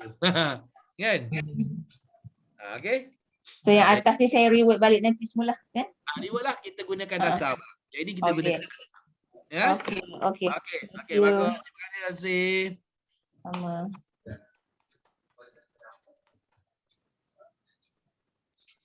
Okey, jadi tadi kita dah review dah. Tan Sri Rafidah. Jadi kita tukar. Jadi kita nak buat projek itu kerana untuk memenuhi dasar. Itu lagi tinggi daripada, lagi kritikal daripada menyelesaikan masalah. Ada masalah, tak ada masalah, tolak tepi. Kita nak buat kerana nak memenuhi dasar. Kerana ada dasar. Okey? Okey. Jadi tadi kita dengar Tan Sri Rafidah. Azia ni Fiona kan? Ya saya. Fiona. Lupa tukar nama jap. Tak apa. Saya tak pernah tengok muka. Kena lupa muka. Asyik tengok muka hijau je. Jadi bila tengok muka Fiona yang betul ni, saya flash. Apa ni? Fiona. Okey, Fiona. Okey. Jadi Shizuka dah ke? Shizuka? Dah tadi sebelum rehat. Dah. Okey, Shizuka dah ya. Okey. Jadi nampaknya kita dah siap dah. Jadi cuma yang lain tu kita buat secara WhatsApp group. Saya akan lihat dan saya akan saya akan bagi komen-komen saya nak perbetulkan cadangan ni. Cadangan ni kita buat betul-betul ya. Akhir sekali nanti kita nak submit cadangan ni. Nak tunjuk kepada management yang kita mampu untuk menulis cadangan dan menyiapkan kertas cadangan dan mengantar kepada mereka. Ya. Yang dulu kumpulan dulu tu memang kita buat dan memang terkejut. AMU buat kertas cadangan. Hantar pada management. Tak pernah dibuat kan. Sebab selama ni ingat AMU lah. AMU kerja naik panjat bumbung, tampung bumbung bocor je kan. Tapi tak. AMU boleh buat kertas cadangan. Kan. Jadi jangan pandang rendah lah. Okay, jadi kita pun tak nak orang pandang rendah pada tim kita. Kita pun nak tunjuk yang kita pun mampu juga ya. Jadi especially lah Ramos dan sebagainya yang bawahan ni. Jadi selalunya orang tak expect yang anda boleh menyediakan kertas cadangan. Kita tunjukkan yang kita boleh menyediakan kertas cadangan. Barulah persepsi mereka lebih positif kepada kita. Okay? Dan lepas tu kita dah mula buat satu, dah tahu dah cara dia, nak kira lah, nak tunjuk lah, nak tengok rekod lah dan sebagainya, buat perbandingan, buat pengiraan, nak kira mandate dan sebagainya. Jadi gunakanlah kaedah yang sama di masa-masa yang akan datang. Jadi janganlah hantar sekali ni je kertas cadangan. Biar berterusan cadangan tu. Ya, biar cadangan itu berterusan. Ya, ada aja cadangan daripada tim kita. Ada je. Barulah hebat. It's a growing organisation. Bila cadangan tu tak putus-putus, masuk ada je cadangan. Masuk we are thinking, we are learning. Itu yang bos kita nak kan.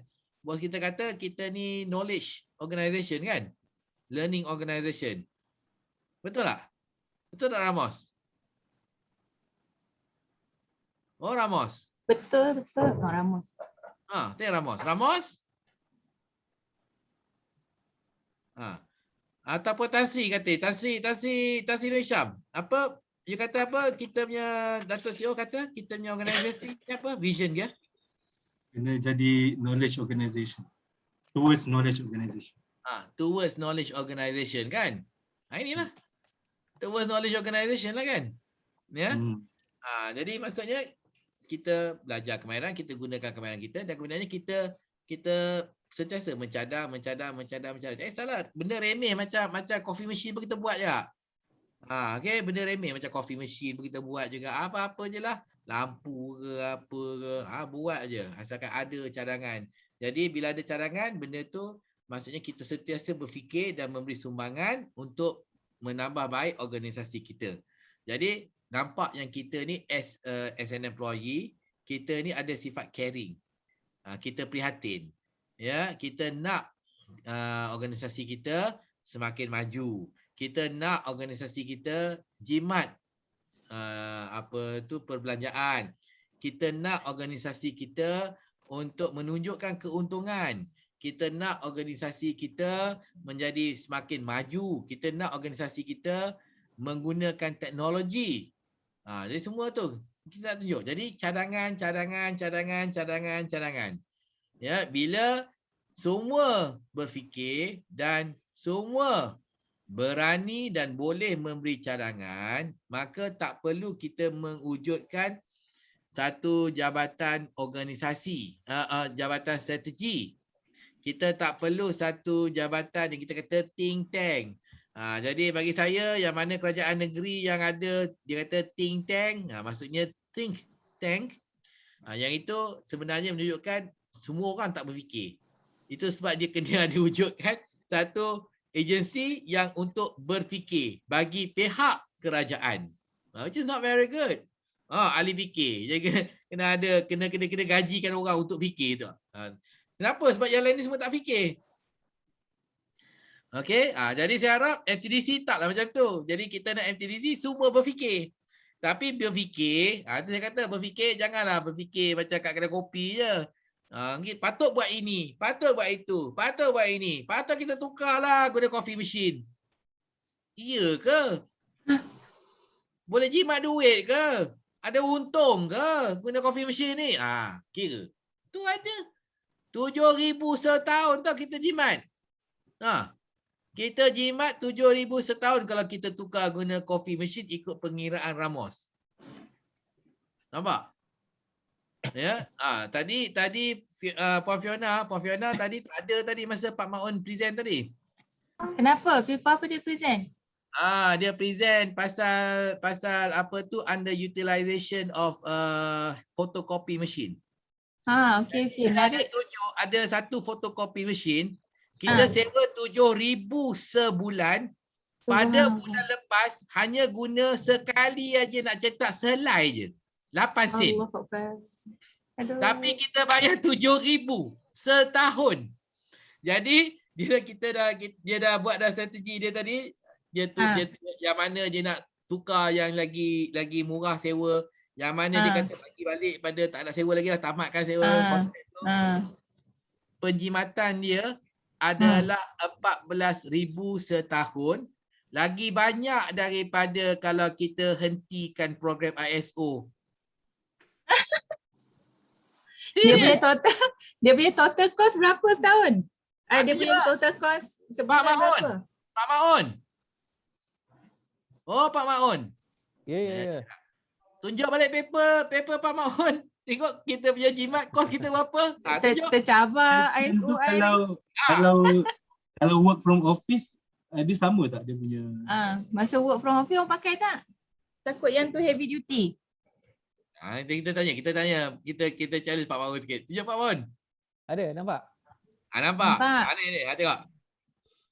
Tunjuk yang 8 sen. Tunjuk yang 8 sen tu, tengok. 8 sen. Atas. Okey. Ini penggunaan bulan berapa? Ni penggunaan ni rasanya dia bulan 7 yang 62 8 sen ni. Ni bulan 6 227 tu. Bulan 5, bulan 4. 4, 5, 6. Kenapa 7. Dia punya amount bulan 41, 42 tiba-tiba jam tu 200, apa sebab naik tiba-tiba tu? Tak tahu tu. Itu kena Hantu tengok pakai. Bulan berapa tadi 227 tu? Bulan 6. Tak letak bulan kat atas. Letaklah bulan kat atas tu. Nampak. Nanti saya tak bulan. Okey, kata saja nak discuss kan. 8 sen sebab pakai selai, orang semua work from home, logik. Tapi your average masa orang belum work from home, you compare tak? Katalah 2019 punya usage. Betul lah. Itu memang purely orang kerja penuh kat office. Katalah kita itu pun saya Lepas tu kata bulan tu juga. pula ada board director meeting. Tak, katalah kita tengok satu angle yang itu, yang keduanya sebab apa KM ni pakai fotokopi kat tempat dia je, dia tak boleh share dengan tempat geran sebelah dia duduk ada tingkat 9 satu printer. Kan boleh share kan? Pun pakai RM2 je. 2 dah kena potong. Kan? Tapi walau bagaimanapun, ia menunjukkan satu trend penggunaan yang semakin berkurang. Mungkin merging Yang kita nak highlight tu adalah penggunaan yang semakin berkurang. Mungkin kerana juga kita menggunakan juga printer kita. Sebab printer kita sekarang ni boleh print, boleh photostat dan boleh scan. Menggantikan fotokopi mesin. Fotokopi kami semua yang macam-macam boleh buat Cap. Betul. Betul. Tapi cuma saya perasan tapi you all pun still ada printer juga kan? Printer pun ada kan? Printer yang boleh scan, yang boleh apa lagi tadi? Scan, photostat. And print, photostat and print. Kalau dekat UPM kita ada Toshiba tu satu dengan Ricoh yang ujung yang besar tu. Apa benda tak nama dia? By the way, printer ni kita ada agreement sama ke? juga Kita Toshiba. boleh request. Okay, so katalah Toshiba 2 tu, 3 function tu ada, kenapa beli 2? Sebab satu level. Mungkin ada sebab spek dia satu low end, satu lagi untuk massive usage. Admin bagi fotokopi tu atas sebab apa? Kita tak tahu tu. Sebab ini dekat kita UPM nak ke? discuss. Kita pun tak tahu kan, kita peranjat yang ada yang besar tu. Saja nak discuss. Mungkin selalunya diseberikan atas sebab satu Capacity penggunaan kerja. yang kapasiti dia untuk penggunaan yang orang kata macam orang kata banyak paper tinggi pakai. lah. Paper pakai, boleh print per second berapa, mungkin boleh colour, yang tu mungkin special use. Dia limitkan orang, dia bagi yang kecil. Admin gunakan isu tu untuk bagi pakailah sebab penggunaan dia yang terlalu banyak dan kita tak boleh pakai mesin yang kecil, volume kecil. So kita bagi yang besar so that dia orang boleh sebab dokumen semua department sharing kan. So Betul. kita tak letak satu tempat nanti kan jadi cram, so kita buka lagi depan. Sebab dekat UPM kita ada 5 department kalau tak salah dalam 5 department tu kita pakai 2 biji tu. So dia ada high end, ada low end, logik.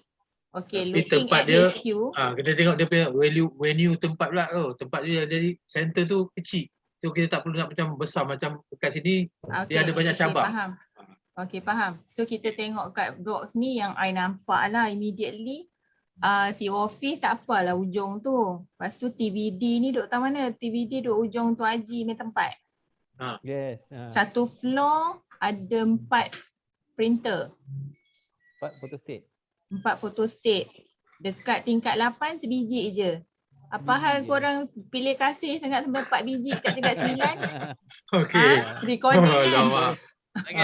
Minnie Mouse boleh masuk situ Minnie Mouse. Sebenarnya gini, tengok kalau kita buat kertas cadangan kita boleh bincang, ianya pencetus kepada perbincangan. Kalau tak ada Pak Maun buat ni, kita pun tak tahu yang tingkat 9 tu ada 4 photostat machine. Betul? Yang HQ tahu tapi rasa yang ni tak tahu dekat center tak tahu. Tak. MP jangan ambil hati saya saja. Tak. Kita brainstorm. Saya pun setuju ni. Kita nak tahu benda tu kenapa. Betul. Mungkin ada sebab. Saya masuk pun dah ada tapi saya bolehlah menjawab sebab saya dah dapat macam menguruskan. Jadi dulu saya tak pernah jawab tapi sekarang rasa dah boleh jawab sikit lah. Itu Minimal Yang human capital kat mana? kemahiran tahap tinggi tu. Boleh menjawab tu. Ada kat human sini kan? capital. Human capital. Tak ada ke? Dekat Human capital. Avas. Human capital Human tertinggal. capital pun ada satu. Ada Ada dekat tinggal lah. Human Ada Capital tinggal. ada Satu satu lagi. dalam. Punyalah Okey. banyak tingkat 9 tu. 6-7 biji tu. Dekat Avas, dekat Sport Soraya tu kan? Suraya ni satu. besar, dekat HC ni kecil, portable. Okey. Walau bagaimanapun, okey, dan kita boleh bincang lagi ni. Okey, tapi sebenarnya saya ingin ucapkan tahniah kepada Pak Maun kerana Betul. dia berani buat kan. Dia berani buat kertas cadangan ni. Cantik kertas cadangan dia. Komprehensif juga table Cadangan ni. dia menjadi pencetus kepada perbincangan. Jadi itu gunanya Umat. kertas cadangan ni. Jadi mencetuskan perbincangan, kita nak faham kenapa buat macam ni, kenapa buat macam tu kan. Jadi yang kita nampak dekat sini, pertama sekali ada setengah floor banyak photocopy machine. Bolehkah kita gabungkan, kita kurangkan? Itu yang pertama. Yang kedua, nampak trend penggunaan semakin berkurangan. Okey, ini trend semasa PKP. Mungkin kita nak observe, kita observe dan kita gunakan rekod kita nanti selepas PKP pula. Adakah nampak trend dia semakin berkurang juga? Kenapa semakin berkurang? Jadi kemungkinan semakin berkurang kerana kita dah banyak digital lah, tak payah nak cetak-cetak. Kita dah digital lah, tak payah nak foto-foto, fotokopi lagi dah. Kan? Betul. Photostat. Lepas tu yang ketiga, mungkin ada juga yang menggunakan printer yang berhampiran dengan mereka untuk melakukan kerja-kerja yang mereka gunakan photostat. Dulu kena guna photostat, kena berjalan. Tapi printer sebelah diorang tu pun diorang dah belajar boleh guna photostat juga. Jadi letak dokumen, tekan butang, keluar print. Macam photostat juga. Mungkin diorang dah tahu dah. Tak payah berjalan. Diorang lagi suka guna printer mereka. Mungkin juga. Jadi change in behavior ya. Okey, jadi kalau kita tengok di sini, jadi kalau kita tak ada buat apa-apa perubahan kat sini, jadi sewa tahunan kesemuanya ada 36,000. Kita kata Pak Maun lah. Okay, Pak Maun tinggal satu tempat ni rasanya dekat SC. Tak ada. Itu dekat tadi. HC tu zero rental. Zero. Minimal dia tahu sebab dia dulu yang pertama uruskan benda ni. Syah, walaupun zero rental, tapi kalau kita bukan buat cost benefit analysis, kita buat function and usage. So we should masukkan dalam list, tapi rental dia kosong lah. Rental kosong tapi penggunaan dia charge. Ya, betul. Itulah tu nak bagi tahu, boleh masukkan tapi rental tu tak perlu Rental ada lah. kosong lah. Tapi Kosong lah. usage tu Dia bagi adalah pinjam. sebab kita bayar meter reading tu kita kena bayar lah. Per usage kan? Per meter reading. Berapa lah based on meter reading lah every month. Okay. Satu lagi saya nak tunjuk di sini, tengok ya. Mula-mula Pak Maun dia letak sewa bulanan je 485, 620, 330, jadi 3,000 sebulan. Jadi nampak kecil. Saya kata kalau kita nak nunjuk kita berbelanja besar, benda ni masalah yang besar, kita guna sewa tahunan. Bila sewa tahunan, ya Allah besarnya 36,000. Banyaknya. Saya nak celah sikit boleh tak Captain? Boleh. Sebab ni per piece dia kena masukkan juga ni per piece berapa sen? Penggunaan. Sekali scan dia keluar 5 sen. Ada yang 5 sen, ada 4 sen pun. Saya rasa kena tengok semua tempat. Okey, tapi kita yang the main one is itu tadilah kita rental tadilah, tengok rental 36,000 setahun ya. Okey, lepas tu turun. Pak Maun turun. Yang ni ada agreement ke?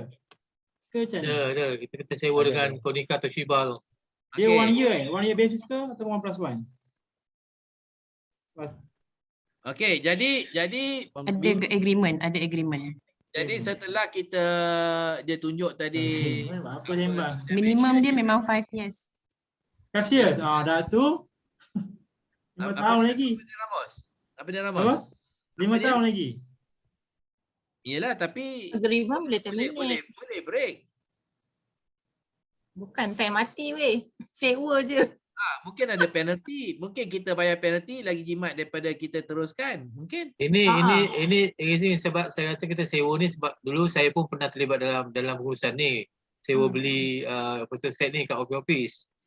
Jadi orang banyak sewa sebab apa? Sebab kadang-kadang orang tak nak simpan dia sebagai benda yang liability. Tu nanti nak kena maintenance dia lagi tinggi daripada tu. Betul? Betul. Dengan beli toner. Okey. Jadi kita tengok dia dulu ya. Jadi lepas tu kita buat proses rationalization. Rationalization tu apa? Contohnya kat CEO office tu yang heavy duty tu yang mahal tu 5,000 setahun kita tukar kepada yang murah sikit rental dia 3,000. Nampak? Kita ambil yang 3,900 tu. Ya, lepas tu ada pula kita nak tamatkan. Tamatkan sewaan. Tamatkan sewaan. Jadi kalau plan ini kita ikut patuh 100% tanpa apa-apa adjustment dan modification, ya, maka kita akan dapat merealisasikan penjimatan sebanyak RM16,740 setahun. Kalau tak ada kita buat perubahan apa-apa. Tapi walau bagaimanapun, katakan kita tak tukar apa-apa, kita tukar satu je kita berhentikan kontrak. Kita tukar satu pun mungkin kita boleh jimat 7,000 dah. Kan? Jadi gunanya kertas cadangan ni adalah untuk mencetus. Walaupun tak diterima 100%, kalau diterima salah satu daripadanya pun dah bantu untuk menjimat. Salah satunya mungkin 3,000, kita jimat 4,000, mungkin jimat 7,000 kan. Satu. Kalau kita ikut semua rancangan yang dicadangkan oleh Pak Maun, lagilah banyak. Mungkin boleh try yang ground floor kot. Sebab dia tamat bulan 10 ni. Kan? Marah bosku nanti tak ada print. Jadi inilah Fiona, inilah yang saya kata tadi tu. Jadi kalau ikutkan Pak Maun, dia punya penjimatan tu lagi banyak daripada kita hentikan apa tu certification untuk ISO 10,000 setahun. Betul. Kan? Tercabar orang ISO ni. Kak, ni lah tukar projek. Tukar projek lah. Jadi harapannya apa? Jadi bila kita rasa kita ni apa ni, kita ni business unit. Kerja kita ni adalah business unit ya, ada untung ada rugi. Jadi kita akan mula cari peluang-peluang seperti ahli perniagaan. Nak cari mana kita boleh buat penjimatan, mana kita boleh tambah pendapatan kita. Apa yang kita nak cadangkan untuk permudahkan dan sebagainya kan. Ini yang kita tambah nilai kerja kita. Ya, ini yang kita katakan kita tambah nilai kerja kita yang saya katakan yang saya katakan itu, yang ini. Kan? Nilai kerja kita naik kan? Kan? That's what we want. Ya, menambah kepada nilai kerja kita. So everybody is a business owner ya. Everybody is a business owner. Mana dia kata ni? Ya, your job is a business. Jadi kita ni small business. Jadi kita gabung menjadi satu department. Satu department kita tu pun adalah business juga, ada untung ada ruginya. Setiap department ni ada 4-5 jabatan, kita gabung TID dengan HR dengan apa lagi dengan AMU dengan apa semua gabung jadi MTDC. Pun satu perniagaan juga lagi besar. Lepas tu agensi kerajaan ni bergabung. Jadi kerajaan ni pun satu perniagaan juga, ada untung ada ruginya juga kan. Okey. Jadi ekonomi Malaysia. Jadi terdiri semua. Tapi basic asal kita sendiri. Jadi pastikan yang gaji kita terima tu, yang nilai kerja yang kita beri adalah lebih daripada gaji yang kita terima. Jadi baru bos kita, majikan kita akan melihat kerja kita, jawatan kita tu sebagai ada keuntungan. Untung kita ambil dia. Itu sebabnya untung lah, kita beruntung betul ambil dia. Kenapa? Sebab nilai kerja dia lebih daripada gaji dia. Kan? Kalau kata masa rugi benar ambil dia. Rugi benar ambil dia maksudnya gaji dia terlalu tinggi lah. Kerja dia tak sampai itu pun. Kan? Jadi kalau pemain bola sepak akan diberhentikan ataupun akan ditukar kepada kelab lain. Kalau pemain bola sepak lah. Kan? Kalau kita tu maksudnya tak adalah dinaikkan pangkat atau dinaikkan gaji lagi. Dah cukup dah takat tu. Itu pun dah terlebih bayar. Kan? Cecah dinding. Apa dia? Dah cecah dinding. Dah cecah dinding lah. Okey, dah cecah dinding lah. Cecah siling. Dah cecah siling dah Okey, jadi selalulah mencari. Jadi teruskan cari buka mata. Photostat pun ada untung rugi dia. Tukar lampu Kalimantan daripada lampu Kalimantan kepada LED pun ada untung rugi dia. Tukar Air freshener. air Itu freshener brand ada murah. rugi dia. Tukar coffee machine ada untung rugi dia.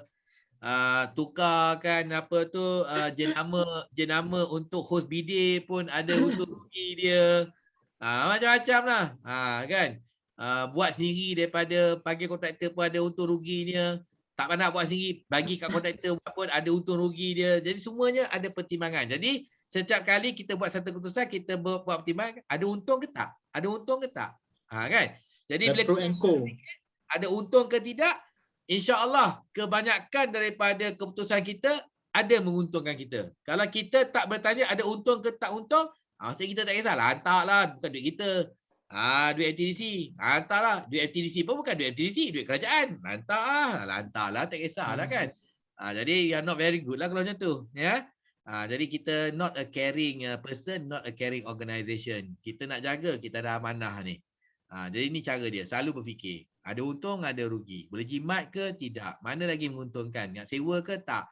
Nak beli laptop ke nak sewa laptop? Kan? Jack, kalau Jack dalam macam CEO MTDC lah, management punya side. Kalau Jack tengok table ni macam mana? Table yang Pak mau buat ni, so memang memang nak terminate lah yang tak pakai tu, macam mana? Kena ada tim atau ada lagi? CEO tak fikir benda-benda tu kan, Mos? Dia fikir. Tak sampai. CEO tu macam dari segi top management lah, top management. Kalau director aku. Saya dapat 30,000. Saya kata terus laksanakan. Tapi kalau saya tak ada juga Captain. Sebab saya tengok dari sudut penggunaan. Dan kalau satu dia akan cram seorang je. Satu mesin. Traffic. Penggunaan tu. Dan ada pula yang tempat-tempat tu yang dia tak boleh share. Which is dokumen macam dokumen yang sulit. Memang kekal kat situ. Okey, bagi saya pula kalau saya punya staff, saya akan kata terus laksanakan sebab bila kita laksanakan, satu akan berlaku proses adjustment. Tak ada photostat dekat department kita, terpaksalah berjalan ke sebelah. Berjalanlah ke sebelah, adjustment. Lepas tu nombor 2, ini kita kena juga ada satu photostat machine kerana PNC. Maka tulislah surat rayuan kepada saya. Saya pun akan bacalah surat rayuan tu. Jadi proses of adjustment akan berlaku. Okey, tetapi kalau tidak ada cetusan yang macam ini, maka tidak berfikir. Kita tak berfikir dan kita buat macam biasa. Buat macam biasa je lah. 10 tahun, 36,000 kali 10 tahun tu 360,000 tau. Sewa photostat machine, 360,000 10 tahun. Banyak ke tak? Ya. Saya dah masuk bidang ni dulu. Banyak. Saya dah buat bisnes dulu lah. Ada buat bisnes kan. Tu. Banyak tu. Macam sama juga macam ISO tu 10,000 setahun. Memanglah 10,000 je. Tapi kalau kita tak buat keputusan sekarang, kita mungkin akan berterusan 10 tahun lagi. 10 tahun 10,000 10 tahun adalah 100,000. Jadi kalau kita nak terminate 10 tahun daripada sekarang, baik kita terminate sekarang. Ada job pula ISO. Belum kira Mendes lagi tu, Mendes yang staff tu kan. Jadi kalau akan rasa-rasa akan datang, kita akan terminate. Baik kita buat dan terminate sekarang. Tak payah nak rasa-rasa akan datang nak terminate kan. Banyak perubahan nanti, Captain. Besok saya pula masuk nak buat sewa kereta, tak payah beli pula. Lagi banyak masuk kan besok. Manajemen cakap banyak. Habislah DC. Rekod betul Jafar pula masuk dengan paperwork dia, tak payah beli kereta, kita sewa kereta je. Kerja Pak Mahmud. Pernah jumpa tak perkataan? Mana? Ya, saya setuju ni disruption economy. Ya. Jadi kita sekarang ni, ya, syarikat-syarikat yang semua yang maju hari ini adalah syarikat yang telah melakukan kekecohan, kerosakan dalam ekonomi. Bukanlah kerosakan lah. Maksudnya dia kacau. Contohnya Grab dengan Uber. Dia masuk dia kacau kan. Tapi maju tak Grab dengan Uber? Maju kan. Lepas tu kita ada bed and breakfast lah, Airbnb lah, kita ada Agoda, kacau. Shopee pun. Jadi disruption. Jadi sekarang ni kita kena membiasakan diri kita dengan perubahan. Perubahan ni kita jangan lawan. Macam taksi tu, blue taxi tu, Datuk apa benda, Datuk yang botak tu melawan habis taxi driver dia pun pelan-pelan pergi sign jadi pemandu Grab juga kan. Taxi. Jadi tak boleh lawan. Kita tak boleh lawan arus teknologi. Jadi kita ikut aja. Tapi yang lagi bagus bukan kita ikut apa tu teknologi. Kan? Jadi MTDC sebagai agensi yang menggalakkan teknologi, penggunaan teknologi patut jadi terulung dalam bidang inilah untuk apa tu membuat meneraju perubahan-perubahan. Janganlah kita pula yang menjadi halangan kepada perubahan teknologi. Jadi biasakan diri. Change will come. Perubahan pasti akan tiba. Cuma kita nak berubah ataupun tidak, nak menggunakan ataupun tidak perubahan itu. Ya, jangan jadi penghalang teknologi tapi kita jadi pemangkin kepada teknologi, ya. Ini disruption ekonomi. Ini yang berlaku sekarang ni. Jadi memanglah banyak perubahan nanti, jangan takut. Jadi saya faham. Saya rasalah Datuk Halim akan menerima. Datuk Nur Halim akan terima. Sebabnya dia faham apa tu kedudukan MTDC sebagai pemangkin teknologi dan perlukan perubahan. Ya. Tak boleh kita buat kerja macam 10 tahun lalu, tak boleh lah, kita tukar lah kan. Semua borang-borang dah buat kata digitalization dan sebagainya. Kita cari apa lagi borang, belum digital lagi. Apa lagi borang yang belum digital lagi, apa lagi proses belum dia, kita hantar cadangan kita. Kita tunjuk, kita cari. Kita nak apa tu menjayakan dasar, bukan kita nak sorok, tak nak bagi tahu. Ini kita jangan bagi tahu tau. Jangan bagi tahu supaya kita tak nak guna digital. Jangan bagi tahu. Itu sorok. Kita jangan sorok. Nak tambah sikit boleh? Boleh. Bila cakap pasal borang ni, borang mana yang kena digitalkan ni, baru teringat. Amu kena buat permit to work online sekarang. Sebab sekarang ni kena buat sekarang lah, sebab sekarang ni orang pakai manual. Kena isi form dan hantar pakai email. So dah boleh buat kot rasanya. Buat kan? Kena cakap dengan Amu ni. Suruh dia ni. Jadi kita kena jadi mata-mata kepada Datuk Nur Halim nak menjayakan dasar digitalization dia. Jadi apa lagi benda proses yang belum digital bagi tahu. Ini belum digital lagi ni. Nak buat ni. Kan? Tapi kita nak bantu. Kita nak bantu nak buat digitalization ni. Kita nak bantu. Kan? Ya, lepas tu jangan buat dual system. Dual system tu maksudnya satu digital, satu masih lagi off digital, masih lagi manual lagi. Dia kena satu je lah. Macam post aviation tadi kan, nak buat roster tu kertas A3 guna juga. Lepas tu masuk juga dalam sistem. Lepas tu orang tanya buka kertas A3 kan, apa gunanya kan? So either we are 100 digital or we are not. Jadi kenalah 100% digital. Itu je. Tapi saya kata adjustment lah. Memanglah. Semua ni akan berlaku adjustment. Kita akan adjust ya. Okey. Jadi masanya dah pukul 5 suku dah. Okey, cakap sonok cakap pasal benda ni kan. Okey. Jadi sebelum kita beransur hari ini, maka saya nak memberi anda satu pautan ya, pautan kepada post test kita. Saya nak bagi post test ya. Jadi sila jawab pautan ini, pre-test post test ini dan kemudiannya hantar submit ya. Saya pun dah buat digital dah. Jadi benda ni kan? Jadi benda ni dulu susah nak adjust, susah macam mana nak buat Google Form lah apa tu. Dah biasa dah buat Google Form. Lagi suka buat Google Form daripada tu, tak payah maki. Okey, jangan lagi Jack, Captain. Captain kan pakai sekarang Google Form. Mana lebih okey, Google Form ke Multi Survey? Saya tidak buat perbandingan. Jadi saya tak tahu. Maaf ya. Sebab saya tak buat perbandingan. Okey. Saya dah bagi dah tu.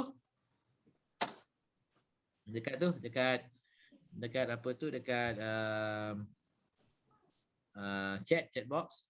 Okey. Tolong jawab ya.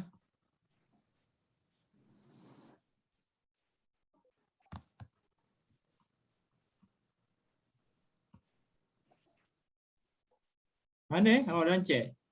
Dalam chatnya.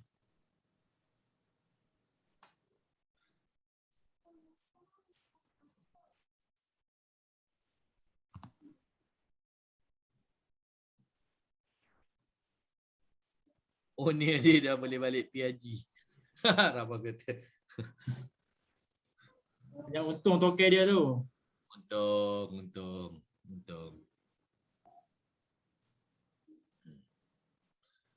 Untung photostat untung.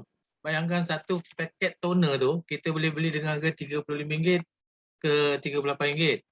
Tapi market value size masa tu harga dia RM110. Daripada RM30. So dekat kedai-kedai yang ada buat photostat dekat Sedang tu saya jual, saya dapat beli harga RM35. Saya jual lah RM45, dapat untung RM10, RM12 jadi sepaket. Tapi dia orang order 6 paket, 7 paket. Dah untung lah. Kan? Sebenarnya printer pula, kalau tengok printer Canon, HP, apa sebenarnya perniagaan dia orang? Perniagaan dia orang bukannya penggunaan jual tu. Servis. Dia orang jual ink sebenarnya. Perkhidmatan tu. Ink. Dia punya color tu dia cartridge ink tu. Itu yang sebenarnya. Cubalah kita beli, beli ada ke printer RM200 pun boleh beli tak? RM200. Tapi cuba tukar, dah habis ink tukar cartridge. Cartridge je RM200. Ambil kau. Tapi printernya murah yang amat, RM200 dia printer dia. Cartridge je $1 lebih. Kadang ada yang beli bagi free printer, dapat cartridge kena bayar. Beli printer. Jadi itu sebabnya. Jadi dia punya loss tu dia macam bagi je. Counter balik. Dia counter balik dekat tu. Printer dia semua. Ambil. Kan? Tapi sebab kita kena beli toner dan kena beli ink daripada dia. Jadi dia yang jadi perniagaan dia bukan jual printer, perniagaan dia jual ink sebenarnya. Canon, HP dan sebagainya. So dia kat situ lah. Betul. Tolong jawab ya. Dia nak buka kat mana ni? Baik, saya dah bagi dia tadi. Tengok saya klik ni tak masuk. Ada tu lah sambil sembang. Kali sembang. Tu lah, dah jumpa belum bateri? Bateri. Bateri apa? Tadi pergi jalan pasar. Dah tukar dah. Power. Tukar, nak kena beli satu. Saya tak boleh masuk. Saya nak jawab kat mana? Tak boleh masuk. Abang boleh kan? Boleh. Hantu saja tu. Mana boleh? Bagi kat merah tu, hantu bawah tu. Abang boleh? Dia tulis sini update your browser. Update apa? Boleh. Browser lah tu. Dia pakai Gmail hantu lah. Pakai Gmail, jangan pakai ni. Gmail lah. Sebab dia ni kan. Pakai Gmail, pakai Chrome you mean? Kalau pakai Monkey tak kisah sebab dia boleh punya. Tu ada dah menjawab dah. Okey, terima kasih. Saya telah menerima beberapa jawapan daripada anda semua. Terima kasih. Jadi mulakan dengan yang 18 ni. Muhammad Izwan, okey, terima kasih. Terima jawapannya. Okey, Tasir Rafidah, thank you. Setakat ni tertinggi.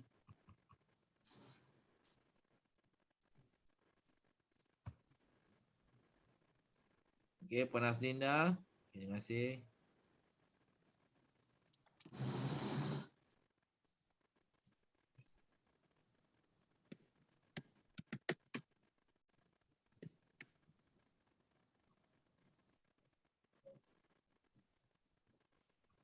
Oh, ini yang tertinggi. Si Zuka. Hebat. 9/10. Wah, power. Bawa toyo Power. Nombor dia 10 bagi. nombor 10 tak tahu jawapan. Okey. Okey, nanti saya beritahu lah. Okey. 10 dia. Okey. 4 per 10. Okey. Jadi memang hebat lah. Ramos. Okey. Tapi tak sehebat Shizuka. Shizuka paling hebat. Power tu kena bagi coklat tu. Ha. Kena bagi. Okey. Jadi ni pun Pak Maun. Terima kasih Pak Maun.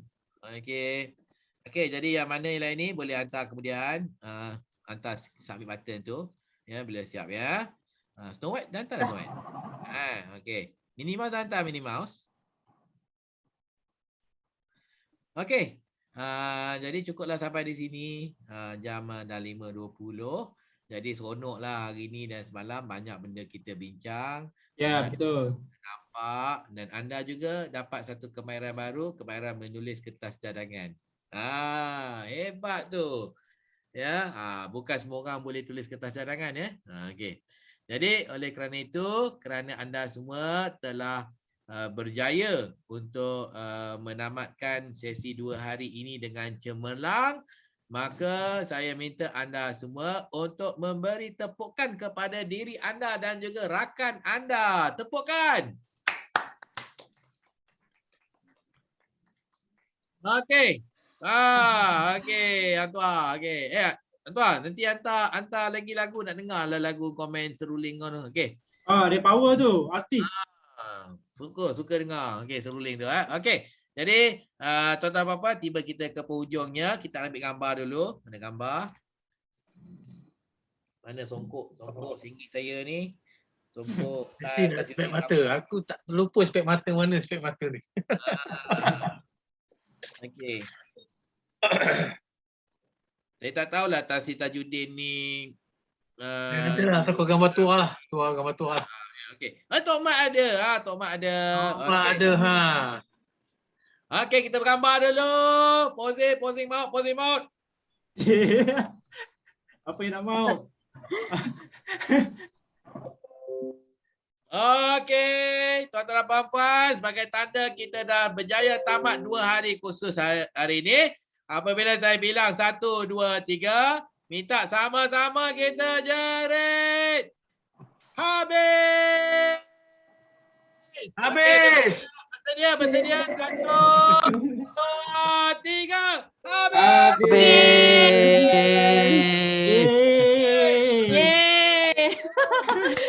Nanti akan paper banyak gini. Aduh. Habis ke untuk hari ni je? Habis tu hari ni lagi. Captain, bagi pantun sekali. Captain pantun. Banyak sesi kita lagi ni. Okey, bye-bye. Bye. Assalamualaikum. Bye Pak Maun. Bye-bye. Bye-bye Tok Mat. Tok Mat jaga diri Tok Mat. Bye Tua. Bye. Bye. Bye Minnie Mouse. Okay, bye Shizuka. Bye-bye. Bye Ramos.